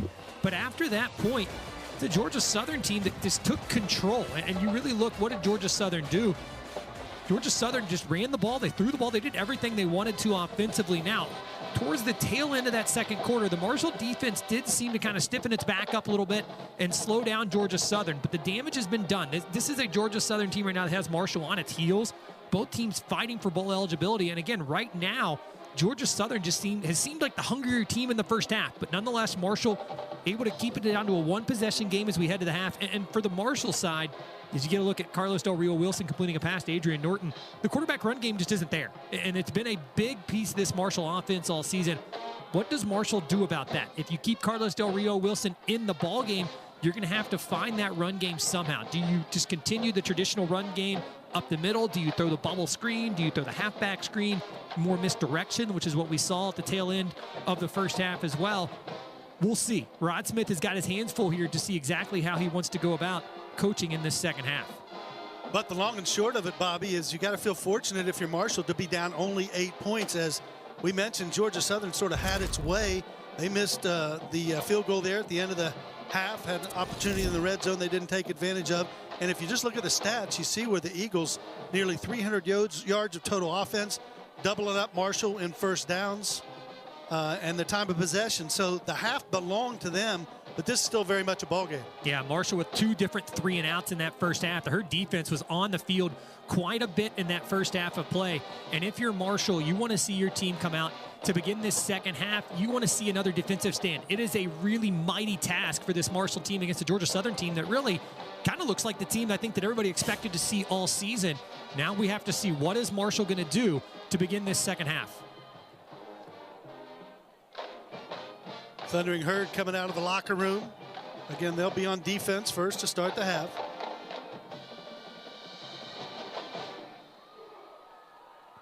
Let's go down to Ben Westfall, who's got Coach Gibson. Coach, offensively, nothing really working so far. You got those 2 field goals, but 42 yards rushing. Just what you would like to see change here in the second half. Yeah, we got to be able to run the ball a little bit, keep them off. We're doing a nice job of throwing the ball. We'll see how it goes start this second half, and if we need to throw it, we'll spread it out and throw a little more. Defensively, gave up those 2 touchdowns in the beginning, but has since settled in. You got the missed field goal at the end. How big is that momentum-wise? Yeah, really big for us. It's a big series right here to start the third quarter, and we got to get a stop and get our offensive ball back. Coach, thank you very much. Best of luck second half. Thank you. Back to you guys. Thank you, Ben. A little windy here as the temperature's dropping a little bit. It is the Thanksgiving weekend. Herd trails 14-6. We're back after this.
Welcome back, Jones C. Edwards Stadium, Huntington, West Virginia. Keith Morehouse, Bobby Iddings, Ben Westfall with you today.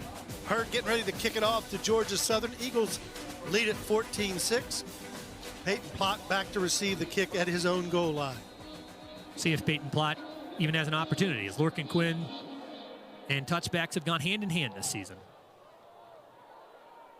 This one he can bring out. He does from just inside his own end zone. Plott spins around at the 24-yard line, brought down there. Good coverage on special teams. So the Eagles take back over on offense. Ball's out. And the ball is out. Or at least Marshall pointing that way.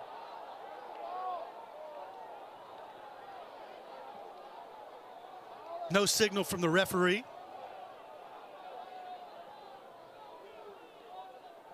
The returner was down by rule, first down. So the ball may have been out, but immaterial.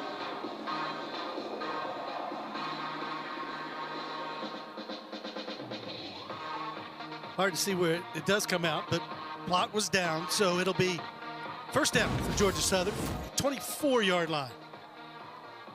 Pretty critical drive. We keep saying that, Bobby, but these are, you know, when you're Marshall and you're trying to get something going offensively, but you've been able to kind of stem the tide and keep them at 14. We'll see what happens here, but the plot thickens, if you will.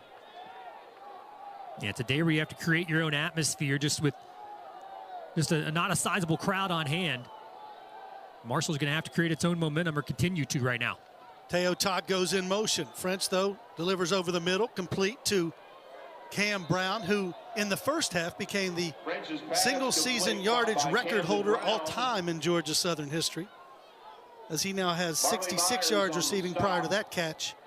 Ball at the 32, second and 2. Gain of 8 on first down.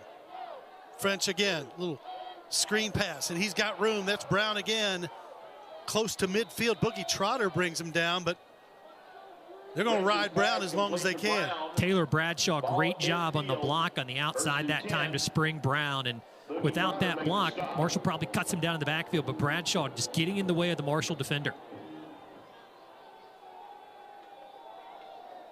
JaVale Gilmore fakes the blitz. Now they hand it off inside. And that's Todd. He's got good yardage down to the 40-yard line, close to first down yardage. He gets 9. It's a great draw timing.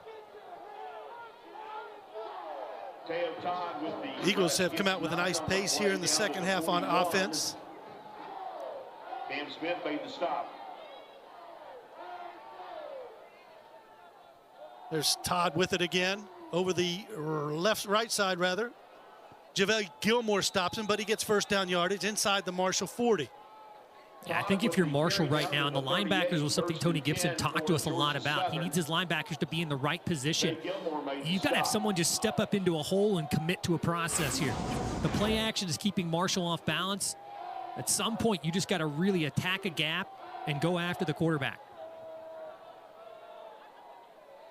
Credit to that Georgia Southern offensive line. We haven't talked about it, but they've done a nice job today, keeping French clean until here, as I mentioned it. And he's flushed out of the pocket before JaVale Gilmore brings him down. Yeah, it's a banged-up offensive line, some reserves in there, some guys that Georgia Southern didn't start the season with on that offensive line, but nonetheless, it's an offensive line that has done a really good job. Marshall, one of the teams averaging about 2.5 sacks per game, Hurd without a tackle for loss today. Number 74 on that line, Pishon Wembley, in his 50th career start, and those are consecutive starts. So he's been a mainstay on the offensive line for the Eagles. A gain of 3 on first down, second and 7 for Georgia Southern. French now, quick throw. That's Sanders. He's got company over there down to the 28-yard line. Jeter over there and Sweeting on the coverage. Marcus Sanders with the reception of the French pass down to the 29. It is Josh Pierre Lewis on the stop there as well. 6 of 10 on third down. They've got third and a long yard. They've got to get to the Marshall 28-yard line.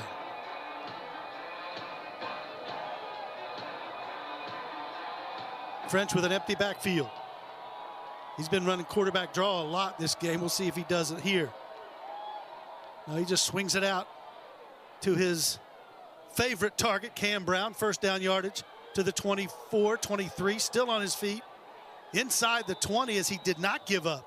That's just pure will, and that shows you exactly the mindset right now of this Georgia Southern team. They're just bullying this Marshall defense, for lack of a better term. He catches that at the 30, gets hit at the 25, and he gets all the way down to the 19. He gets 6 more yards after that. They're just bullying this Marshall defensive front right now. Another first down for the Eagles now from the 19-yard line. French looks over the middle to the side instead and gets down to the 10-yard line. So their offense just humming right now out of the break. That's Taylor Bradshaw on the catch. At some point, Weston Bryan's going to end up running the football, but right now, Georgia Southern just operating at such a high clip offensively. Ball on the 10, 2nd and 1. Get the 9 yards on first down, so 2nd and 1 for the Eagles. Hurd just trying to get a stop here. Georgia Southern on top, 14-6. Baker with it. This time the Herd has him read, and he loses a couple of yards. Yeah, just a little bit of penetration by that Marshall defensive line on that left side. The Herd finally gets some people to really bottle up that running attack and slows it down. Sid Kaba was there. Naquan Crowder was in there among the Herd bodies. Sets up 3rd and 4. He loses a couple of yards.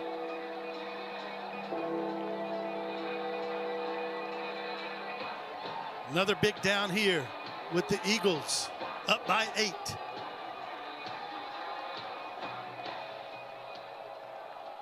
Baker, the tailback, alongside French. Amon Green goes in motion. Single coverage out there. Boogie Trotter was out there, but so was the Georgia Southern receiver. Was he in bounds? Brown came down with it. There's no signal yet. Still no signal. Brown thinks he caught it. Well, they're moving down there as if it's a touchdown, and he's celebrating. Pass complete to Camden Brown. Did not see a single official with the arms up, but that's a touchdown. Yeah, no one made the signal into the air. The Eagle did. The Eagle mascot, yeah, I guess, is the official making the call, but either way, it looked from here, we're a long way away, that Brown made the catch. Trotter really fighting for it, but nonetheless, that's a great throw as well by J.C. French into the corner. Boogie Trotter had coverage, but Camden Brown, the alpha male on this offense. Bryant on for the extra point to add to the Georgia Southern lead, and he does. So the Eagles march it right down after halftime and respond with a touchdown. It's Cam Brown again. Goes up, high points it, touchdown Georgia Southern. Back after this.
Back in Huntington, West Virginia, Georgia Southern had just marched it down the field.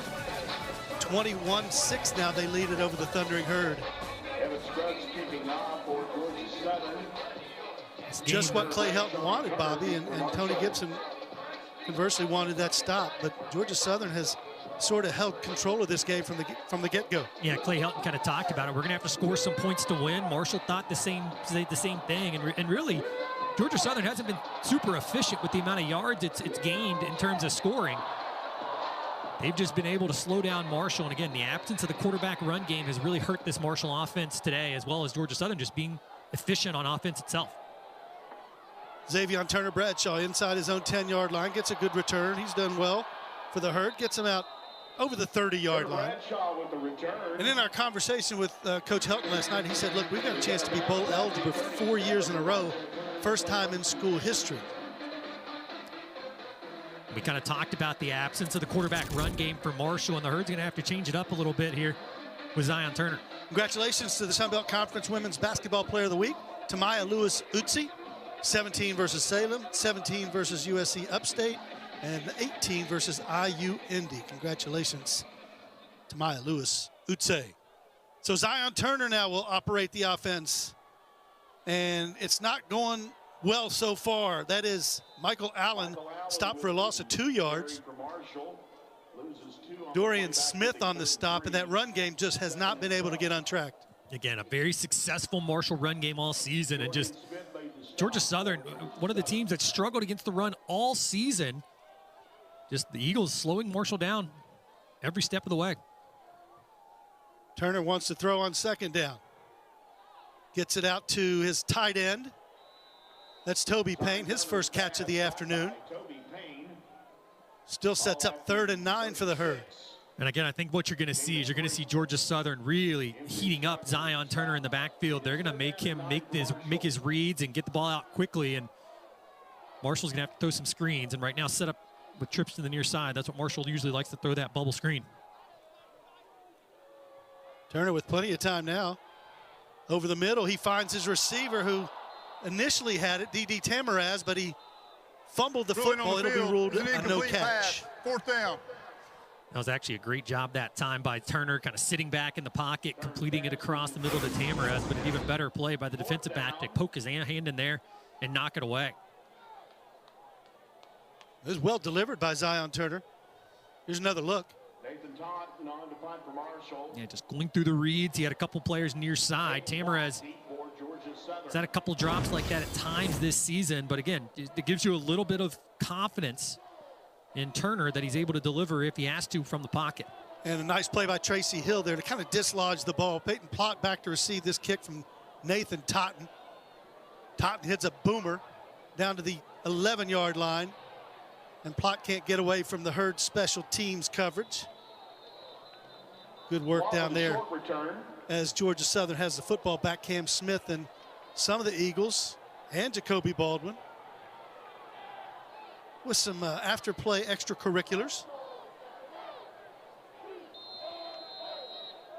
That's Carmelo Mays for Georgia Southern. Didn't like what the Herd was offering, so he gave it right back.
in Huntington, West Virginia.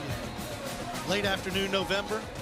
Hope you guys had a wonderful Thanksgiving with your family and friends. And now we're capping it off with some football. The Herd has to kick it away, so it'll be Georgia Southern with the football again, hanging on now to a 15-point advantage. At some point, and again, it's 15 points, but this one feels like it's a lot bigger of a margin than 15, just with the way Georgia Southern's moved the football. Yeah, if you can find a spark, if you're Marshall on defense, and create a turnover, get a big stop. I mean, this is far from over, but the trend is that Georgia Southern is sort of playing at the pace they like. Teo Todd, the tailback. J.C. French has had a very efficient day at quarterback. He's going over the top. He's got his man Brown out there again. Brown down to the 44-yard line. And he's been unstoppable and now has become the all-time leader in single-season receiving yards for Georgia Southern. And again, this is what Georgia Southern continues to do. They're attacking any defensive back for Marshall not named Boogie Trotter. They're attacking Marvay Myers, Daryl Sweeting. They're attacking anybody other than number one. It's a lot to ask of your corners to stay with Brown, you know, for the majority of the game on man coverage. But he's explosive, can go up and get it, and French has been able to find him. Keeping it on the ground now. This time the Herd's Jalen Parker is there, Braden Ward. They had that one sniffed out. Over 400 yards of offense now for Georgia Southern, and Marshall's got to find a defensive spark at some point. Herd hasn't even touched the 200-yard mark, and this is where, honestly, Keith, as we talked about, Marshall's gotten down to the red zone twice and hasn't been able to score a touchdown. You score a touchdown again, it's an even closer game. So regardless, the defense has got to find something. This 3-3-5 front has not been able to get any pressure on J.C. French.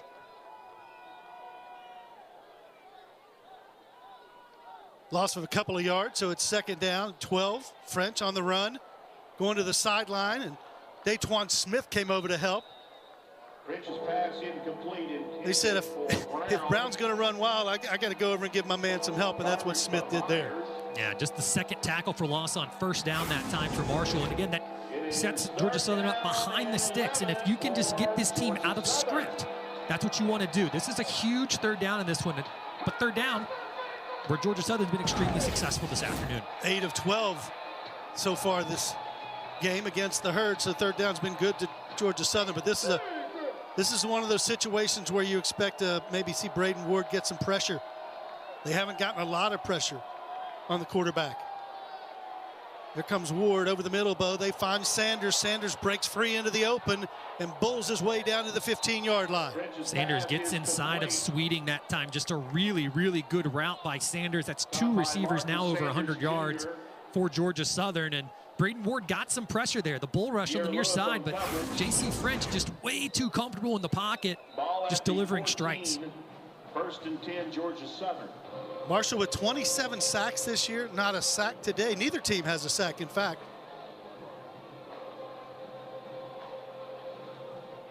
But that receiving combo of Brown and Sanders has been really effective today. 1st and 10. Give is up into Todd. Todd shakes free for a minute. Braden Ward on the tackle, but he gets inside the 10-yard line. This Georgia Southern offensive line, again, continuing to just bully this Marshall defense. And again, it's an offensive line that at times has struggled this year, but today it is just running over Marshall.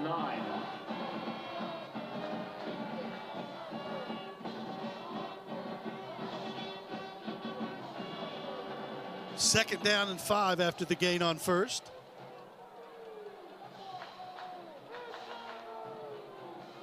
There's French going to the air again. He looks for Brown again, and coverage out there by Marvay Myers. Brown's looking for a flag, but he's not going to get one. Brown as well as the Georgia Southern Eagle mascot in the end zone. But Keith, Charlie Haley kind of pointed out, and I noticed it a couple plays ago, that Marshall going a little different. Four down lineman here the last couple plays. Kind of the 4-2-5, the same defensive alignment that Georgia Southern plays. And again, though, Marshall's still not able to get any pressure. It slowed down the running game, but it hasn't slowed down the passing game for the Eagles. Well, Ward is a pass rush specialist. 3rd and 5 now from the 9. Rolling the pocket is French. Going to the corner of the end zone, and that one will draw the flag. Myers has his hands out as if to say, what? And it really was an unnecessary flag. I think if they got at the end, the little tug at the end, I don't think you're going to get that completion either way. Myers is probably able to close quicker, but it's unnecessary from Marvin Myers that time. Defense, number 3. Ball be placed at the 2-yard line. Automatic. First down. It looked like he had good coverage, but if you start pulling there at the end, let's see if we can see it. I'm not sure the ball was really catchable for Brown, but he said that's because he was grabbing me. So it sets up first and goal from the 2 now for Georgia Southern. This would be an important score for the Eagles. Put a little more distance between these two for a Herd offense that has really been unable to function with a lot of efficiency this afternoon. There's Bryan with it. He pulverizes down to the 1-yard line. Herd stops him short of the goal line.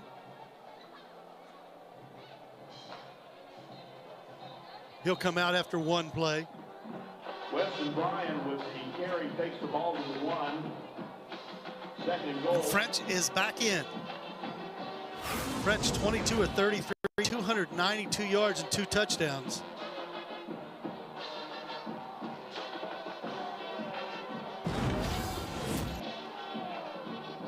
And I don't, if Georgia Southern were to go on to win this, you'd have to give the game ball maybe to that offensive line or Cam Brown. McKeel goes in motion, the tight end. There's the give. Cam Smith knifes through and stops that one before it gets started. Baker in the backfield for Marshall's defense. No gain on the play. No gain, so it's 3rd and goal.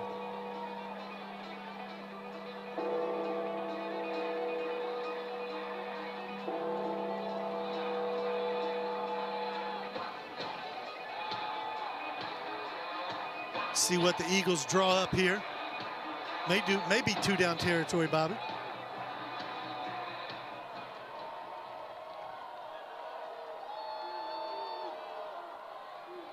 French keeps it, and that was good pressure by Kerryon Martin. He had to throw it quicker than he wanted to, and Boogie Trotter was on coverage. So what do you do here on 4th and goal? Yeah, just based on that play call, I think you're going to be comfortable kicking the field goal. I kind of wanted to wait until after the play call just to see. I'd be comfortable kicking the field goal and get the points, take the points, go up 24-6. For the Georgia Southern side, you've slowed Marshall down. If you get the more points you can put on the scoreboard right now, the better. It looks like the Eagles are going to go for it, which if you want to leave this a 2-possession game, you maybe still do, but I think just kicking the point, kicking it, you still make it a 3-possession game either way. Well, they appear to be in disagreement with you. That's why Clay Helton's the head football coach, and I stand up here and talk about football. You know, they tell me everything in life is not a video game. This is kind of that example. Well, they got 10 seconds on the play clock, so maybe they will let this run down and then decide to bring in the field goal unit.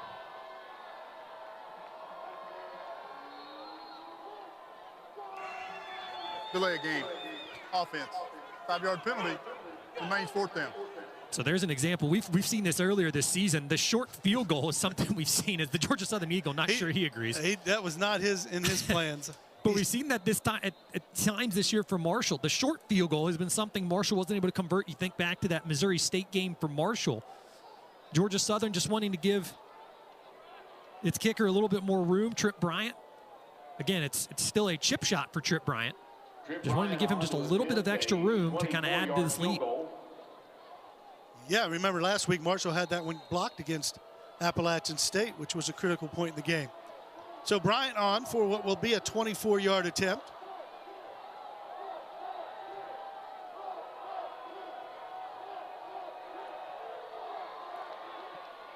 He boots it up and kicks it through.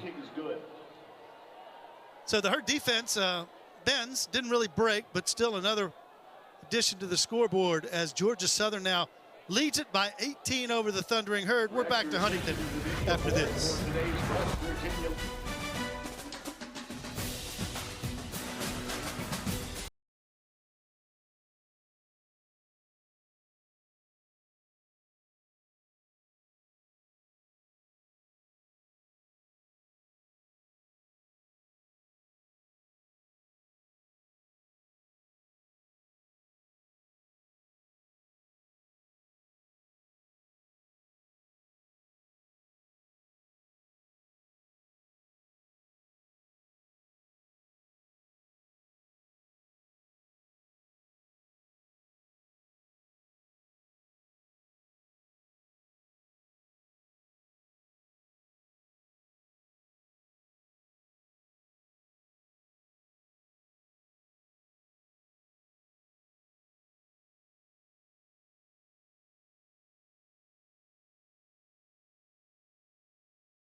Jones C. Edwards Stadium. We've talked about Cam Brown all game, and he's been a factor. And he's put his name into the record books. New single season receiving yard mark.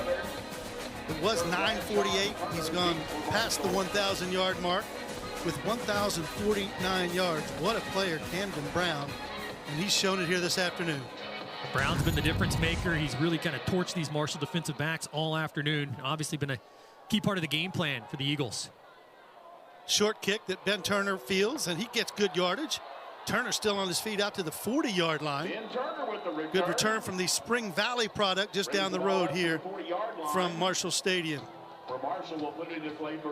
Timberwolf that time setting up Marshall with just 60 yards to get down the field, and it's something Marshall has driven the ball a couple times today, 3 times inside the 30 of Georgia Southern, just has not been able to score a touchdown. It'll be Zion Turner back in as quarterback. We've likely seen him for the second straight series.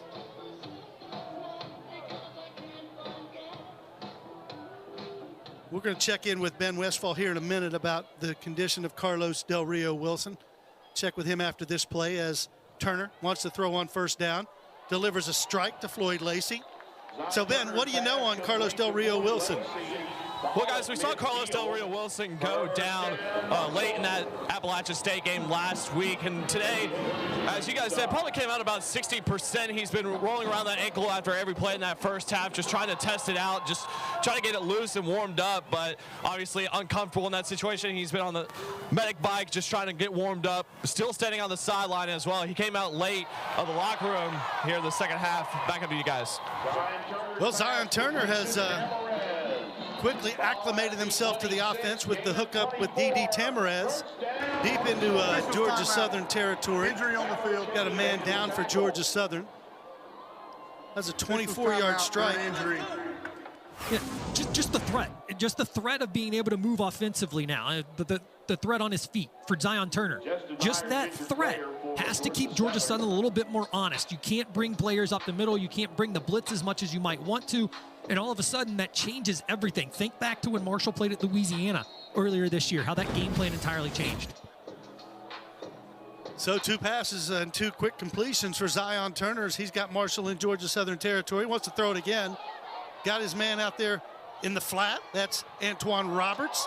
He gets first down yardage, knocked out of bounds. Zion Turner missed a wide open Adrian Norton in the near side of the end zone.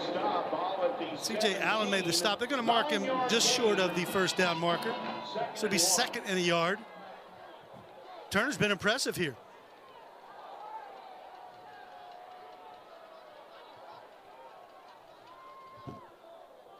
There's Roberts with it, running hard. Antoine Roberts to the end zone. Touchdown from 17 yards. Again, just the threat of the run from your quarterback all of a sudden adds to the elements for this Marshall offense. You take the tight end, Toby Payne, that time. You pulled him from the left to the right. He got a real quick chip block, and that freed Roberts to go right up the middle. Quick drive for the Herd, just 1 minute, 25 seconds off the clock, 4 plays, and there's Roberts banging his way to the end zone. Marshall's going to try and get back into this now, just make it down to a 10-point game.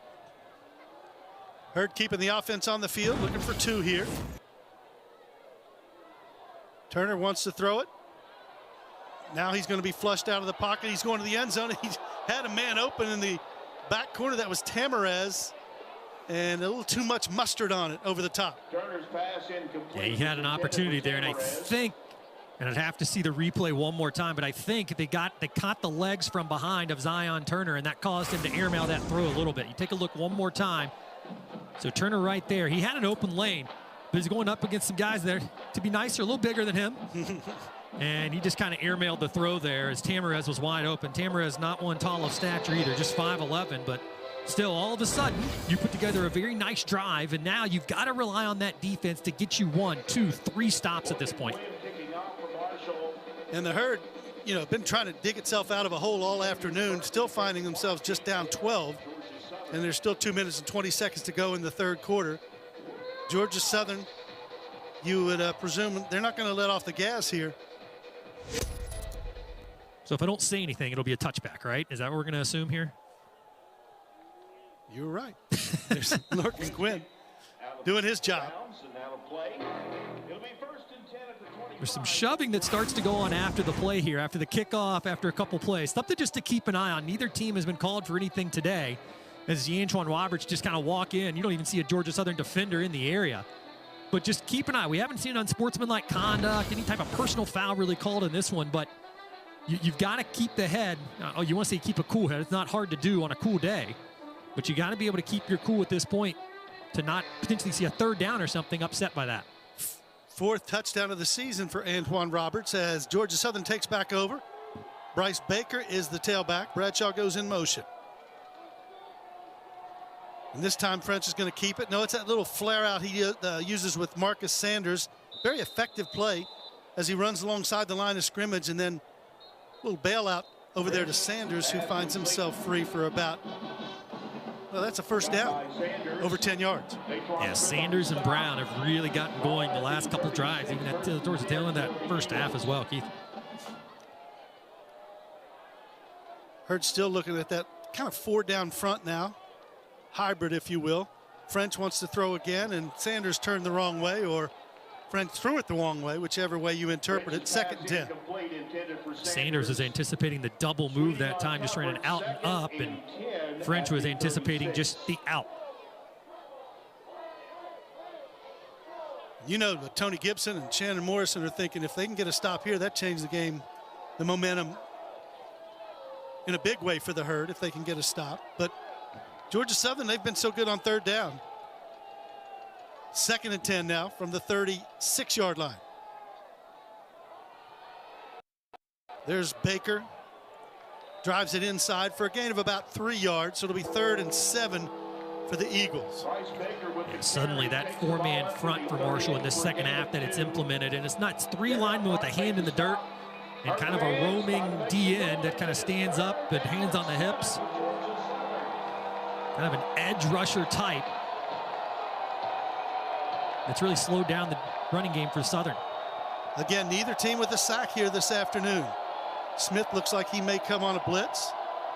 French brings Bradshaw in motion. French does want to throw. And here comes the pressure. And he gets away. Another one he escapes. And look at French. Wow, what a run by the quarterback to somehow get out of trouble and complete the first down. Yeah, that's just a great pocket presence from J.C. French. He bounces backwards, gets away from Naquan Crowder was back there, Paul Hudson was there, and then to get away from Cam Smith, who came in like a missile. 1st and 10. And just sets up Georgia Southern with a new set of downs. That's a big first down for Georgia Southern. Yeah, mark this one down. That was a huge play in the game, and so credit French for hit a little bit of improvisation. Did a nice job, and now they're at the 48-yard line. There's a give inside to Baker. Baker gets to midfield, inside Marshall territory, down to the 47-yard line. Gain of about 4 yards. Carry on Martin on the stop. And Marshall very close to getting the tackle in the backfield, and it's just really impressive what Georgia Southern's been able to do. 48, 2nd and 6. J.C. French working that offense. They don't mind working the clock either. They're going to let this one tick down to the end of the 3rd quarter. As Clay Helton and the Eagles looking to become bowl eligible, as is the Thundering Herd. Into the 3rd quarter.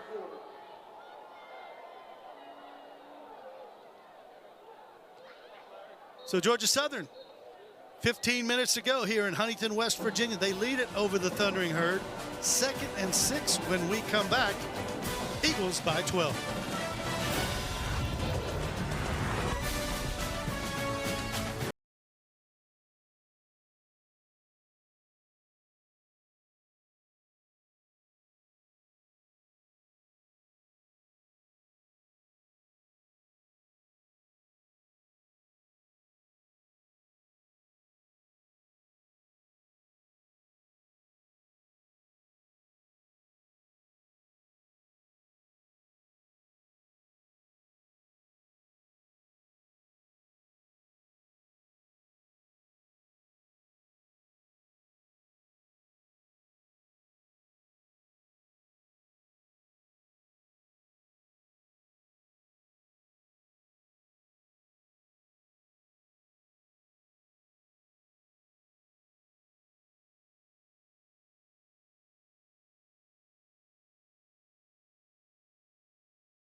They love their football in Statesboro, Georgia. Georgia Southern looking to become bowl eligible.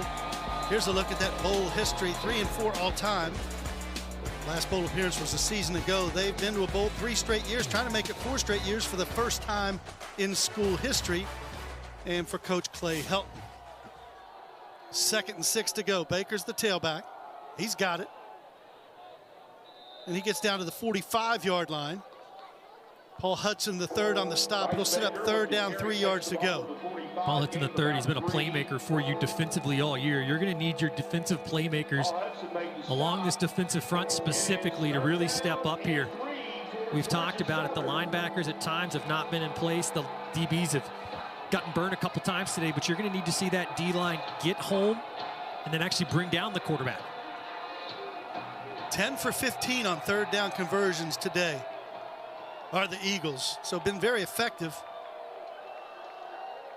French has done a good job making the right decisions. This time he keeps it himself, and this time he's hit by the aforementioned Paul Hudson III. So, Bobby, you called his number, and he was there on the stop.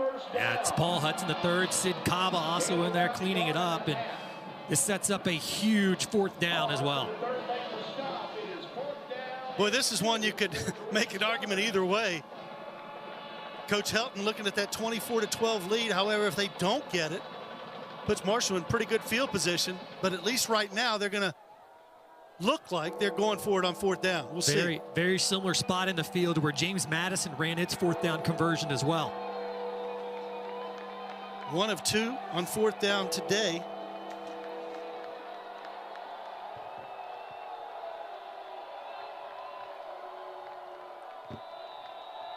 And there's the play clock. And that's what we thought might happen. First of the half. So Clay Helton and his team may just end up kicking it away to the Thundering Herd. They lead it 24-12 here in Huntington.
As we mentioned at the top of the broadcast, one of these teams is going bowling, and Marshall, all-time record of 13-6 in bowl games. That's 5th best in FBS in win percentage of teams that played 5 or more.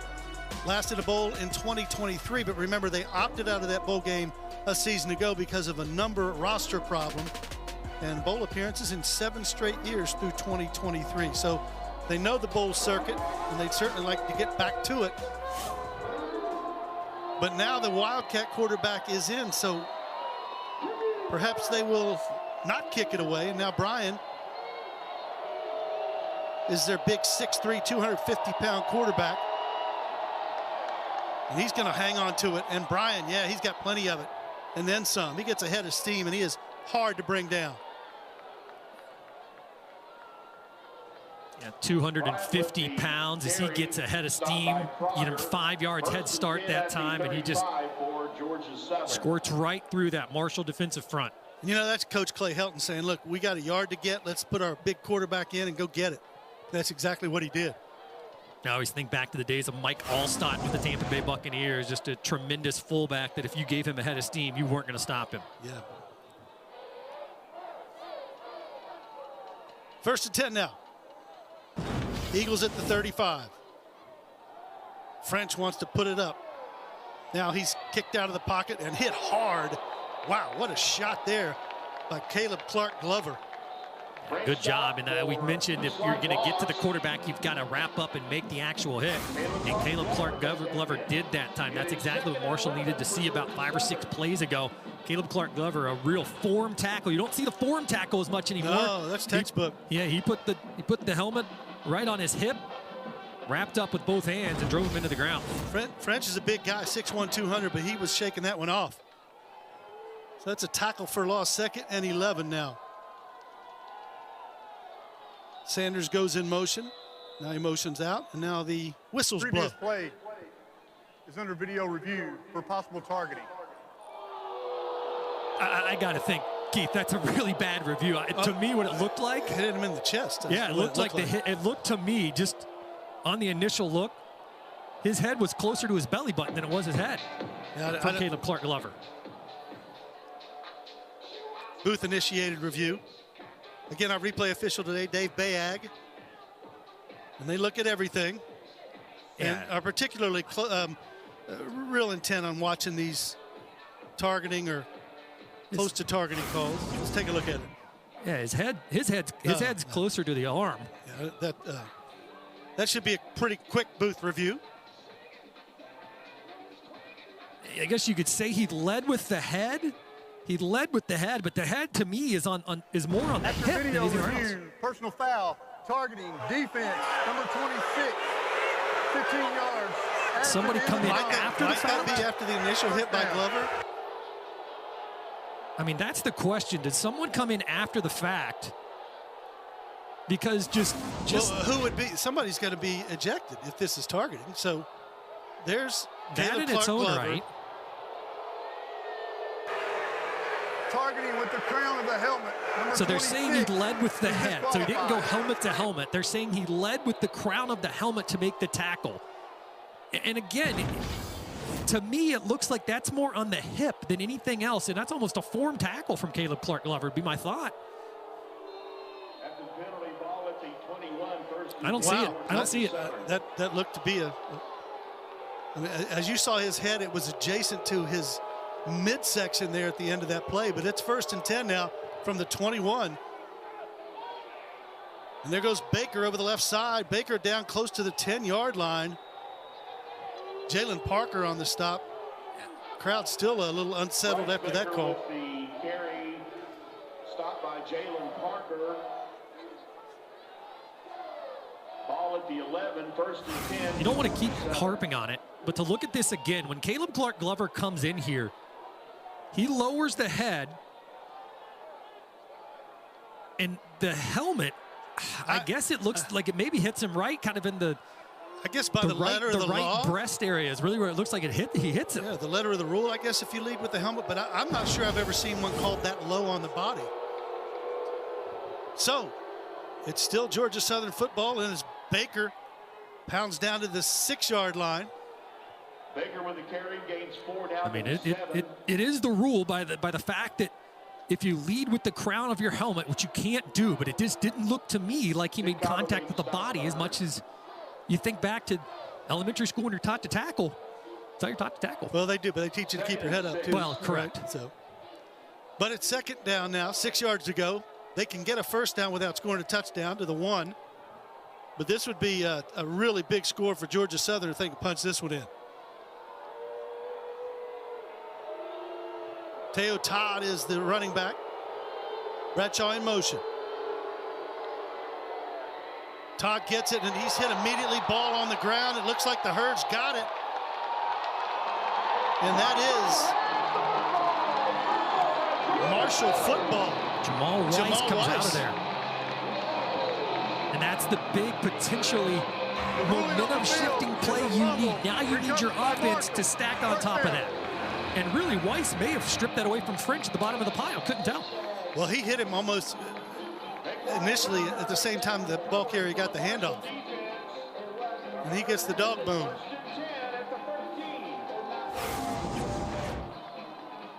He just converges right there on the exchange. That's Naquan Crowder with the hit. Beautiful job by him. And then Weiss rips it away.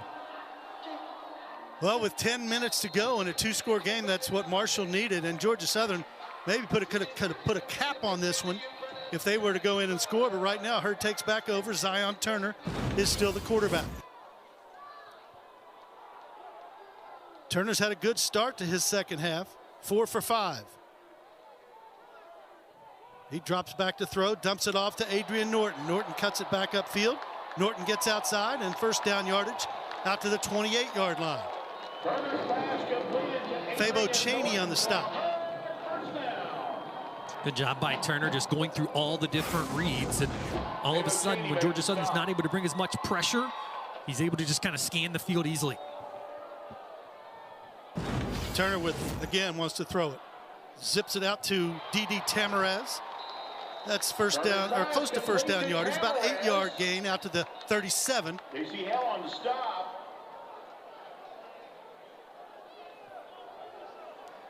Personal foul, hands to the face, defense, number 94, 15 yards, into the run, automatic, first down. Elijah Fears called for hands to the face, so that'll be an additional 15 yards.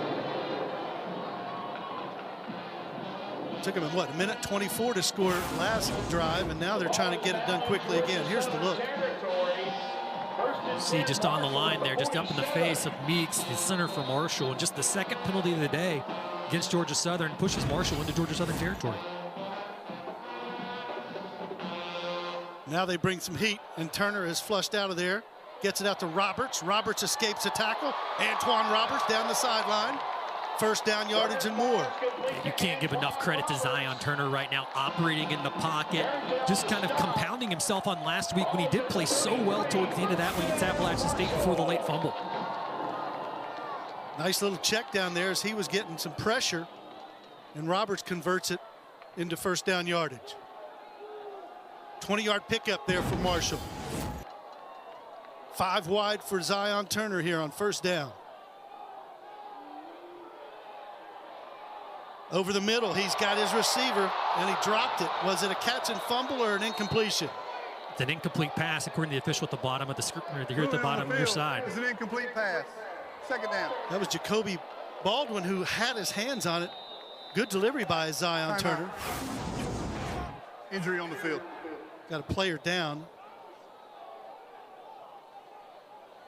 Yeah, Baldwin really didn't make a football move. It didn't appear. Yeah, it's the second time here in this second half where Zion Turner's been playing between Tamarez and Baldwin. He's delivered a beautiful ball across the middle, and just receiver can't hold on to it as they go to kind of turn their way up the field. So again, you got to give a lot of credit to what Zion Turner's been able to do. Injured player for Georgia Southern. At some point, you'd like to see maybe Marshall just try and pop a run in there at some point. But they haven't had to be quite honest, moving the football well with Turner.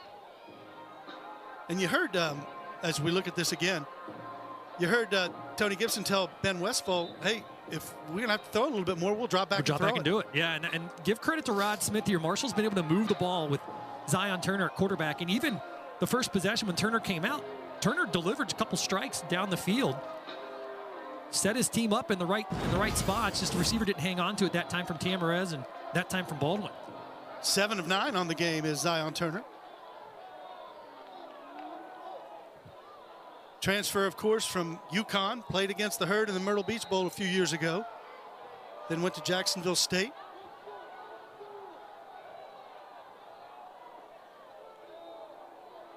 Everything is 4-down territory right now as well, Keith. Just 2-possession game under 9 minutes to play.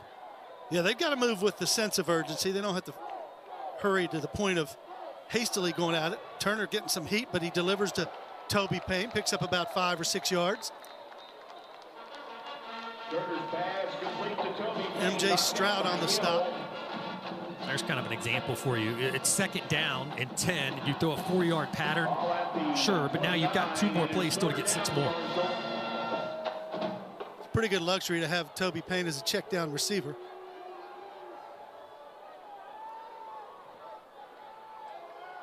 .8:24 on a running clock here. Hurd down 12. 3rd down. Turner throws it. Tamarez with the catch, and Tamarez gets 1st down yardage. New set of downs for the Herd at the 23-yard line. You see all of a sudden Georgia Southern also trying to bring more against Marshall offensive line down. Jalen Slappy now. But they've done a nice job of keeping the line off of Turner. There's another fake run. Turner way back now on the drop. Going to Roberts, and Roberts out of the backfield, but good coverage there by number 12, Tracy Hill for Georgia Southern. Roberts stopped his route. I don't know if he was expecting an underthrow a little bit, but he stopped his route that time that allowed Tracy Hill to get closer to him. If he just keeps running, might run under the football. Yeah, I don't think you're supposed to stop your route on a wheel route. Right, you just keep going, huh? Because you got a linebacker on you typically, or a nickel back. Like Hill did a good job, though, of making up the ground. So now it's 2nd and 10. Like you said, Marshall completely has gone away from trying to run the ball. Turner throwing on every down. Over the middle. Looked like Hill got there maybe a second early, but they're going to rule that legal, and he breaks it up.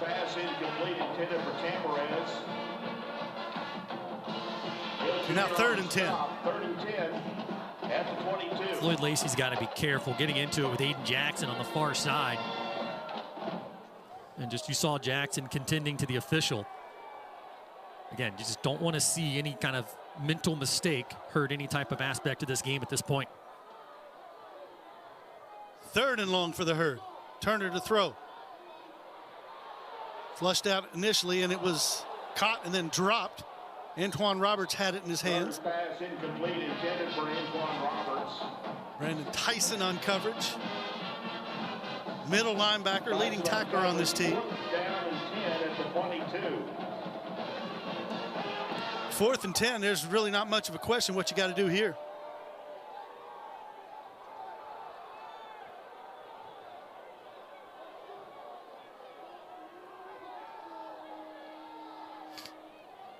Herd's got 3 receivers down low. Toby Payne in the slot. And Roberts is the tailback.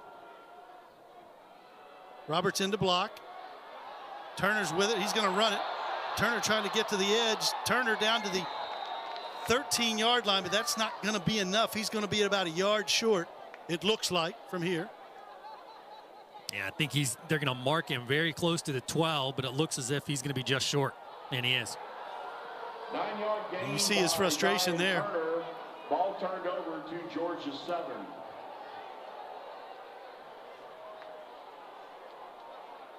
He didn't have much of a choice. He got flushed out of the pocket, but here's Turner trying to get that line to gain here.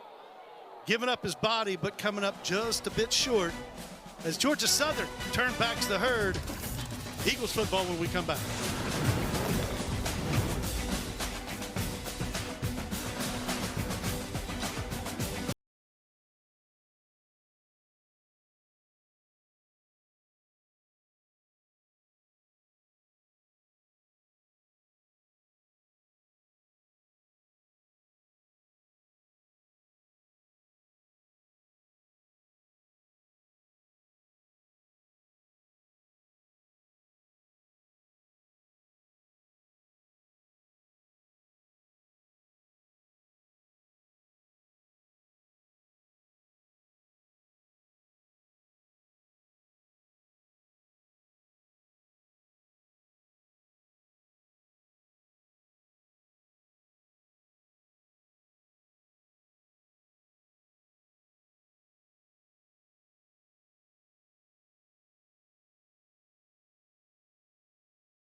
Back in Huntington, West Virginia, Georgia Southern has just stopped the herd on 3rd down, 10 to go.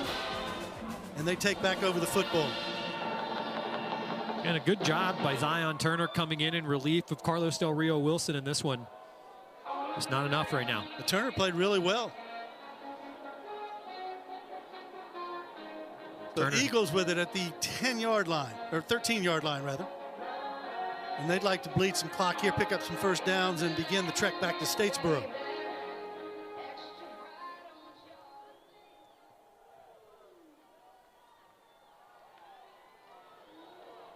Inside handoff. Not a lot of room. Gain of a yard or so. The grand scheme of things, Keith, both of these coaches, if you talk to them, they say competing for a conference championship, competing on the national stage. That's the expectation for both of them. So whichever team doesn't play for a bowl game after today, to them, it's unacceptable. Clay Helton, Tony Gibson, both of them, they are not going to be happy if they come out of here with a loss today. So for either side, depending on what happens in the last 7 minutes of this one side's going to go home disappointed, and you don't want to be the fans of that program. Now you want to get in the habit of continuing to play for postseason, and here is Todd breaking it out over the 25 out to the 30-yard line. Finally tracked down by Boogie Trotter with a big run and a first down, Georgia Southern. Their time of possession, sometimes this stat doesn't matter. It seems to matter today, Bobby. Yeah, they're going to push 40 minutes of possession throughout this game. They're up to 36 minutes time of possession today to just under 17 minutes for Marshall. And again, the multiple 3-and-outs for Marshall in this one hurt the Thundering Herd. Georgia Southern has driven the ball every single time it's gotten the ball. They've even gotten down inside the Marshall territory a couple times and not come away with points. First down, French going to the air. That's Sanders. First down yardage out to the 40-yard line.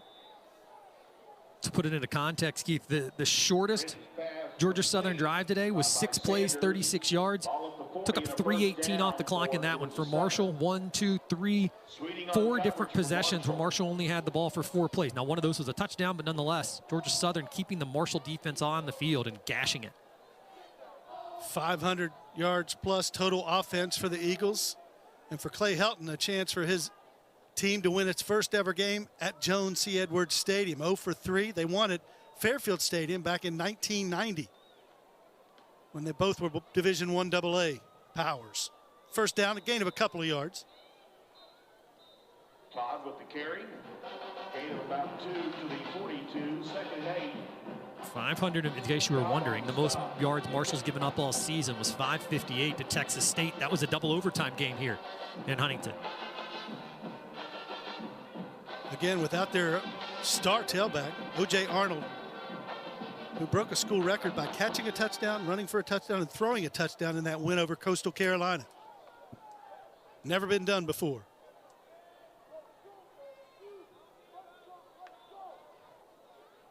Tony, oh, French is drilled. Is that a pass or is that ball free? Marshall trying to get to it. Did they? Coach Gibson is signaling it's Marshall football. They're going to say it was deflected, or what are they going to say? Are they going to say it was a backwards pass, forwards pass? I don't think he was in the throwing motion, but we'll see. I mean, either way, I thought it went backwards, Keith. Even if he is in the throwing motion, I thought that would be a fumble. The ruling is a lateral, and the Marshall player recovered the ball out of bounds to be third down. It's been that kind of day for Marshall, hasn't it? Where they think they've got a break and it just doesn't bounce their way. So the ball definitely was lateral, if anything.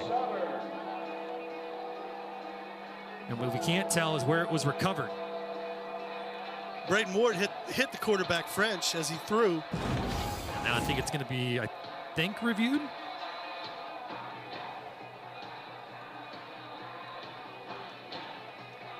Maybe not.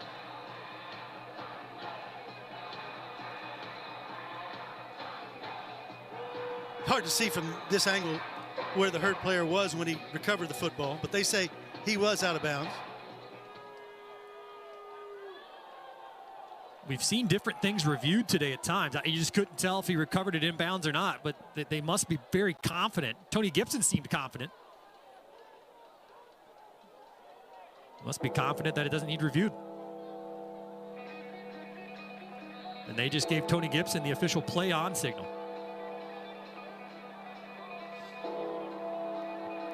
So that sets up 3rd and 8 for Georgia Southern. J.C. French has been very good today. 24 of 37, 313 yards and 2 touchdowns.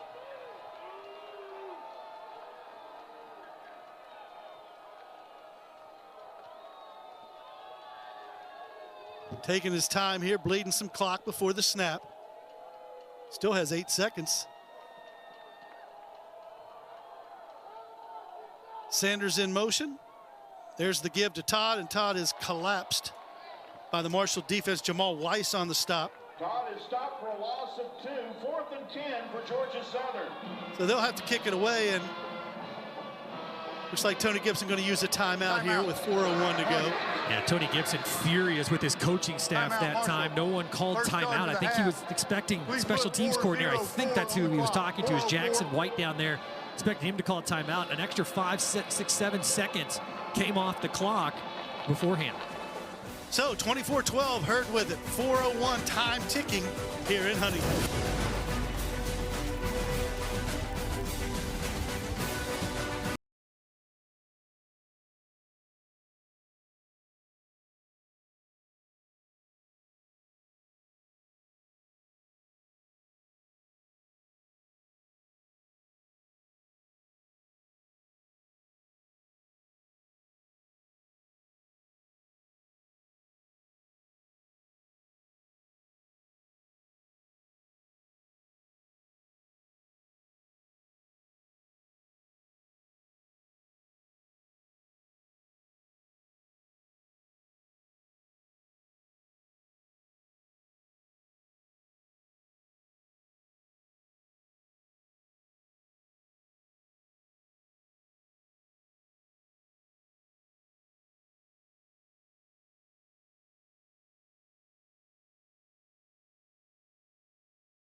Georgia Southern out front 24-12 here in Huntington. A big week ahead for Marshall Athletics. Marshall women's basketball team goes to Moorhead tomorrow.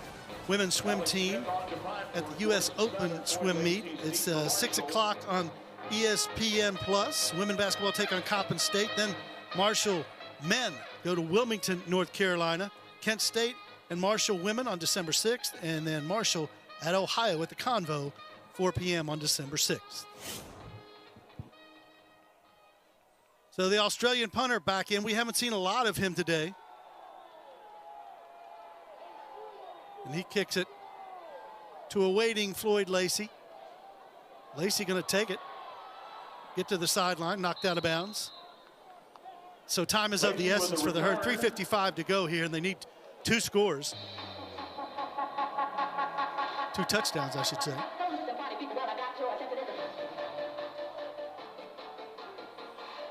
Bobby, I think Zion Turner's done a nice job here in the second half of moving this offense and really kind of going away from the Rod Smith run-based offense because they had to. Yeah, Marshall just needed the threat. They needed the threat of a run, and really at this point, Carlos Del Rio Wilson nursing that ankle injury he's been nursing. Now, give a lot of credit to this Georgia Southern defense. Give a ton to this defense as well, but for Marshall, it was just the fact that he was basically a statue in the backfield. Turner over 100 yards passing on the day. He's back again this time. They've got him, but he lets it go. Got out of traffic, but it's incomplete. Yeah, and really, he could have stepped up and potentially run for about 10, 5, 6, 7 at least, and just get out of bounds. You just want positive yards each play here. If it means Zion Turner running the football, let him do so.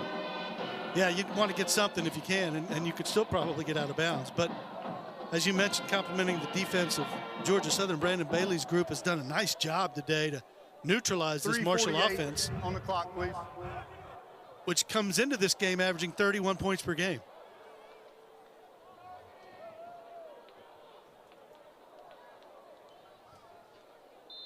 Second and 10, 3:48 to go. Turner drops again, finds Adrian Norton. Norton wants to stay in bounds, and now he's headed out of bounds, which was a good idea. Adrian Norton may be one of the tougher runners with the football that Marshall has. He's not a running back, he's a receiver. He's over 100 yards today, but just how frustrated he is when he runs with the ball is a really, really cool thing for Adrian Norton, just to watch him play. That's how you continue to play. That's that second and third effort you like to see. Yeah, one thing to be a gifted receiver, but if you can run after the catch, that's something else. And there's a delivery to Payne, who steps out just on the Marshall side of midfield. Gain of about 6 yards. Ball is placed at the Marshall 49. Did not get out of bounds, so the clock continues to run.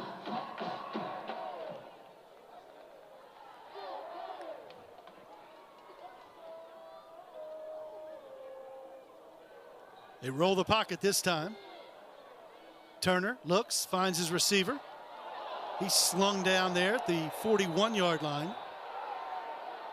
You got to go quick if you're Marshall right now. Rolling the pocket's great, but then it takes a little bit longer for your quarterback to get back there behind your center. Well, and you got to tell your guys to get out of bounds, too.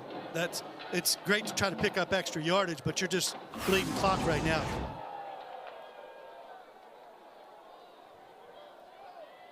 You continue to bleed clock right now. You've probably bled about 20 seconds off the play clock, or off the game clock, excuse me.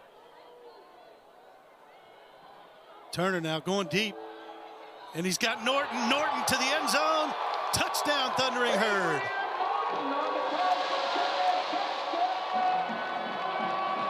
"41-yard hookup from Zion Turner to Adrian Norton."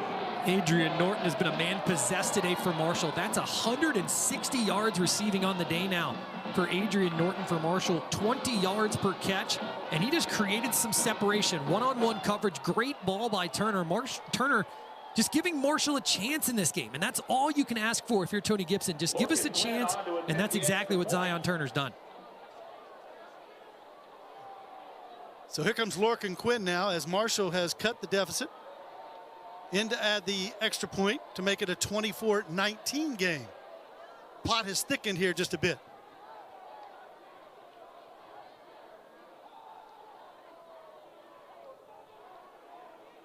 Quinn kicks it up and through, and so we have ourselves a 5-point ball game. This is a beautiful delivery from Zion Turner, Bobby. And you got to think just how important earlier that 2-point conversion could have been. Nonetheless, look at this ball by Turner. Just a great throw right through the hands of the defensive back that time. That was Elijah McDowell there on the outside. Just drops right into Turner. And again, a huge day for Adrian Norton, on the catch. Norton 160 yards receiving. And there's a chance now. And at this point, given the 2-minute timeout you have now in football, you don't have to do the onside kick here with 2 timeouts left. The only question is, can you slow down the Georgia Southern offense? Can you get a stop? If they get a first down, it's going to make it especially difficult to stop the clock. But Tony Gibson and his team at least have a chance here with 2:26 to go. And we haven't seen Lorcan Quinn in a situation of an onside kick is what we're going to have here. So I believe that's Nathan Totten that's out there. It is. So if Totten's out there, they are going to onside kick it. Yep. Yeah, the hands team for Marshall's out there. And so we'll see what happens. Eagles bringing their hands crew out as well. Totten ready to go. It's a little squibber, takes a big kick, but the tight end, Amon Green, covers it up easily. And so Georgia Southern with it at the Marshall 49-yard line. Didn't quite take the bounce you were looking for there. It got a bounce, but not that big looping bounce you kind of want to see. And now it comes down to your defense, your defensive front. Can you get that stop you need?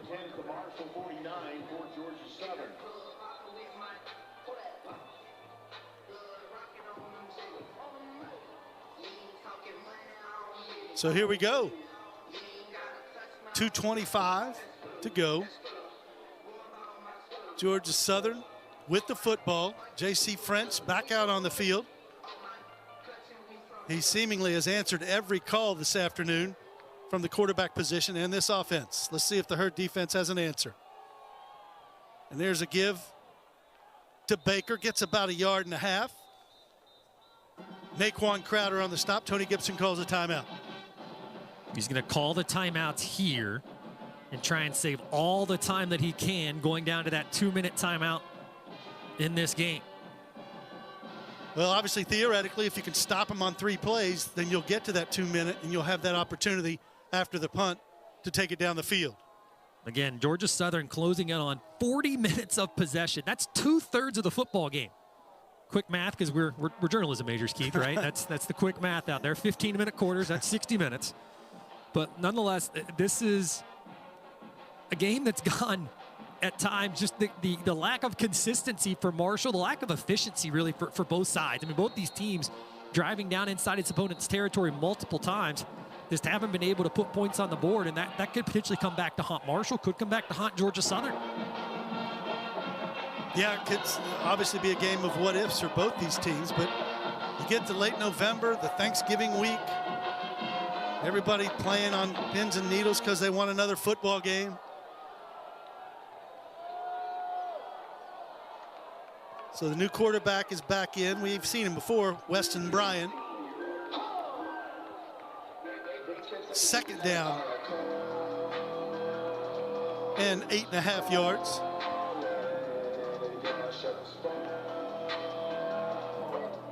Thing about Bryan as a quarterback, you think he's a runner and he's going to, do the wildcat, but he can throw it. He's proven that today. Yeah, we've seen it today. 2 for 2 for 42 yards and a touchdown. You just got to really stay disciplined in your assignments.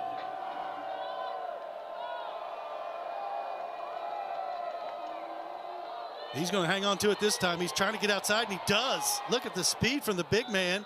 And he slid down early. Well, he's wanted the clock to continue to run. He picks up about 7 yards. Out of bounds at about the 42. Slid down ahead of the first down mark. I think if you just...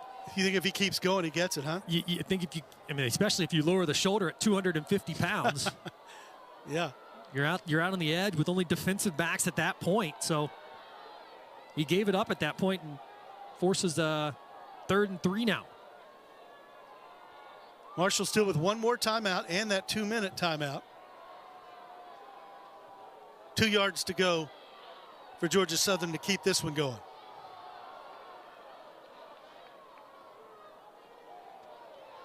It's going to be real interesting to see what Georgia Southern dials up here. I'd almost do that exact same play for Bryan, just run it to the opposite side. Let the 250-pounder get some momentum, get him going downhill, challenge somebody for Marshall to come up and make a tackle. You would say stick a helmet in the chest, but that's not allowed. So the Herd's used its complement of timeouts. 3rd down. Clay Helton looking to take his team into bowl eligibility territory, and he's an engaging guy. Had a good time talking with him last night about his son being the backup here through his first touchdown pass last week. First touchdown pass at Georgia Southern in that loss to ODU, and how much of a thrill that was for both of them. 3rd and 2 now. And there he is again. He gets hit, but he, like you say, he just keeps churning, and he looks like he's picked up the first down. Yeah, Boogie Trotter got in there and stuck him in the backfield, and just, again, 250 pounds versus 170 for Bryan versus 170. Yeah. And the 80-pound difference won out that time for the Eagles. So Bryan comes in and does his job, and you can see he's all fired up as Georgia Southern on the cusp of putting the finishing touches on a win in Huntington. We're back after this.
Final 2 minutes to go here in Huntington. Georgia Southern leads at 24-19. The 2025 Credit Union 1 Sun Belt Conference Football Championship, presented by Visit Pensacola, will be held at Bridgeforth Stadium on the campus of James Madison. They're the 5th school to host, 6th school to compete in the game, and the first East Division champion to host since 2020. They await the winner of the Troy Southern Miss game, and Bobby informs me Troy was up 7-0 in that one. That championship game on December 5th in Harrisonburg. Yeah, Southern Miss just getting a field goal, so it's 7-3 now. 5:42 to go till half there. Is here. Marshall, obviously the defending champions of the Sun Belt last year, heard not going to be able to defend its crown. I think probably more disappointingly if you're Tony Gibson, Marshall 1-4 down the stretch after getting to that 4-3 above 500 mark back on the 18th of October. And really everything seemed to change whenever the 5-turnover game against Coastal Carolina seems to change everything for Marshall. Yeah, it did. They had momentum, and Clay Helton said his team had momentum after those 2 wins. Momentum's a funny thing in college football, especially now with the portal and NIL. And while we have a moment, since this is our last ESPN Plus broadcast of the season, I want to thank our entire crew: Stephen Lucas, our producer, Bryce Lusher, our director, Ryan Vance, Caden Nichols, Emma Gallus, Braden Gross, Jake Maui, Gabriela Sevilla, Tatum McKenna. Of course, our spotter, Charlie Haley's done a great job all year. Don't forget the rest: Caleb Jones, Stephen Jones, Nicholas Collier, James Collier, Sebastian Morris, Brennan Lusher, Jared Harrell, Chris Atkins, John Bogus, Shane Lawrence, and Lauren Bentley. Thank you for all your work you do every week to make these broadcasts go out over the air. Yeah, our entire crew, I mean, look, they're here. We get here early. We don't get here as early as they do. They get here real early. We don't get here as early as they do. They're the ones behind the scenes. You don't see what they do. We just stand here and talk for a couple hours, but they're here getting everything set, troubleshooting throughout the entire broadcast. So a lot of kudos goes to those guys. Yeah, Ryan Vance is up here nonstop making sure everything goes off swimmingly. And that'll be one more knee I think they'll have to take, as Georgia Southern is going to be bowl eligible, and Marshall going to finish the season losing 4 of its last 5. Like you mentioned, it was, you know, and got to give credit to Coach Gibson. A lot of people didn't think they'd do that. Picked 6th in the preseason poll, 70-plus new players. It was you know, a different kind of situation to come into. Yeah, and obviously for Tony Gibson, and I mentioned this earlier, but he even said it. He said, look, to not go to a bowl game, that's unacceptable for me. He said to not compete for a championship, it's unacceptable. He said we beat ourselves in that Missouri State game, in that Coastal Carolina game, arguably.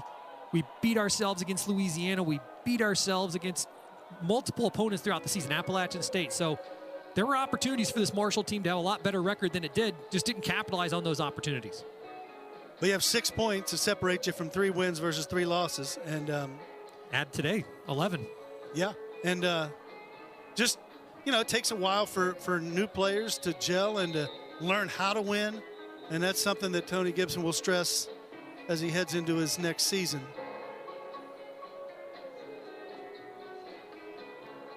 Clay Helton called another timeout. He may be trying to get somebody into the game. I'm not sure what he's doing, but I think if anything right now, and you don't want to think it's for any nefarious reason, I think he's just trying to ensure that if the clock runs out every single ounce of second, even if he fumbles for whatever reason, yeah, limited amount of time left on the clock.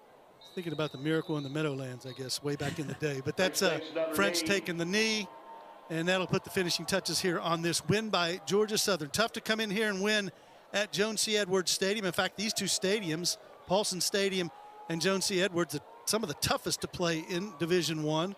And Georgia Southern comes in and gets it done. And that's kudos to Coach Helton and his staff and players.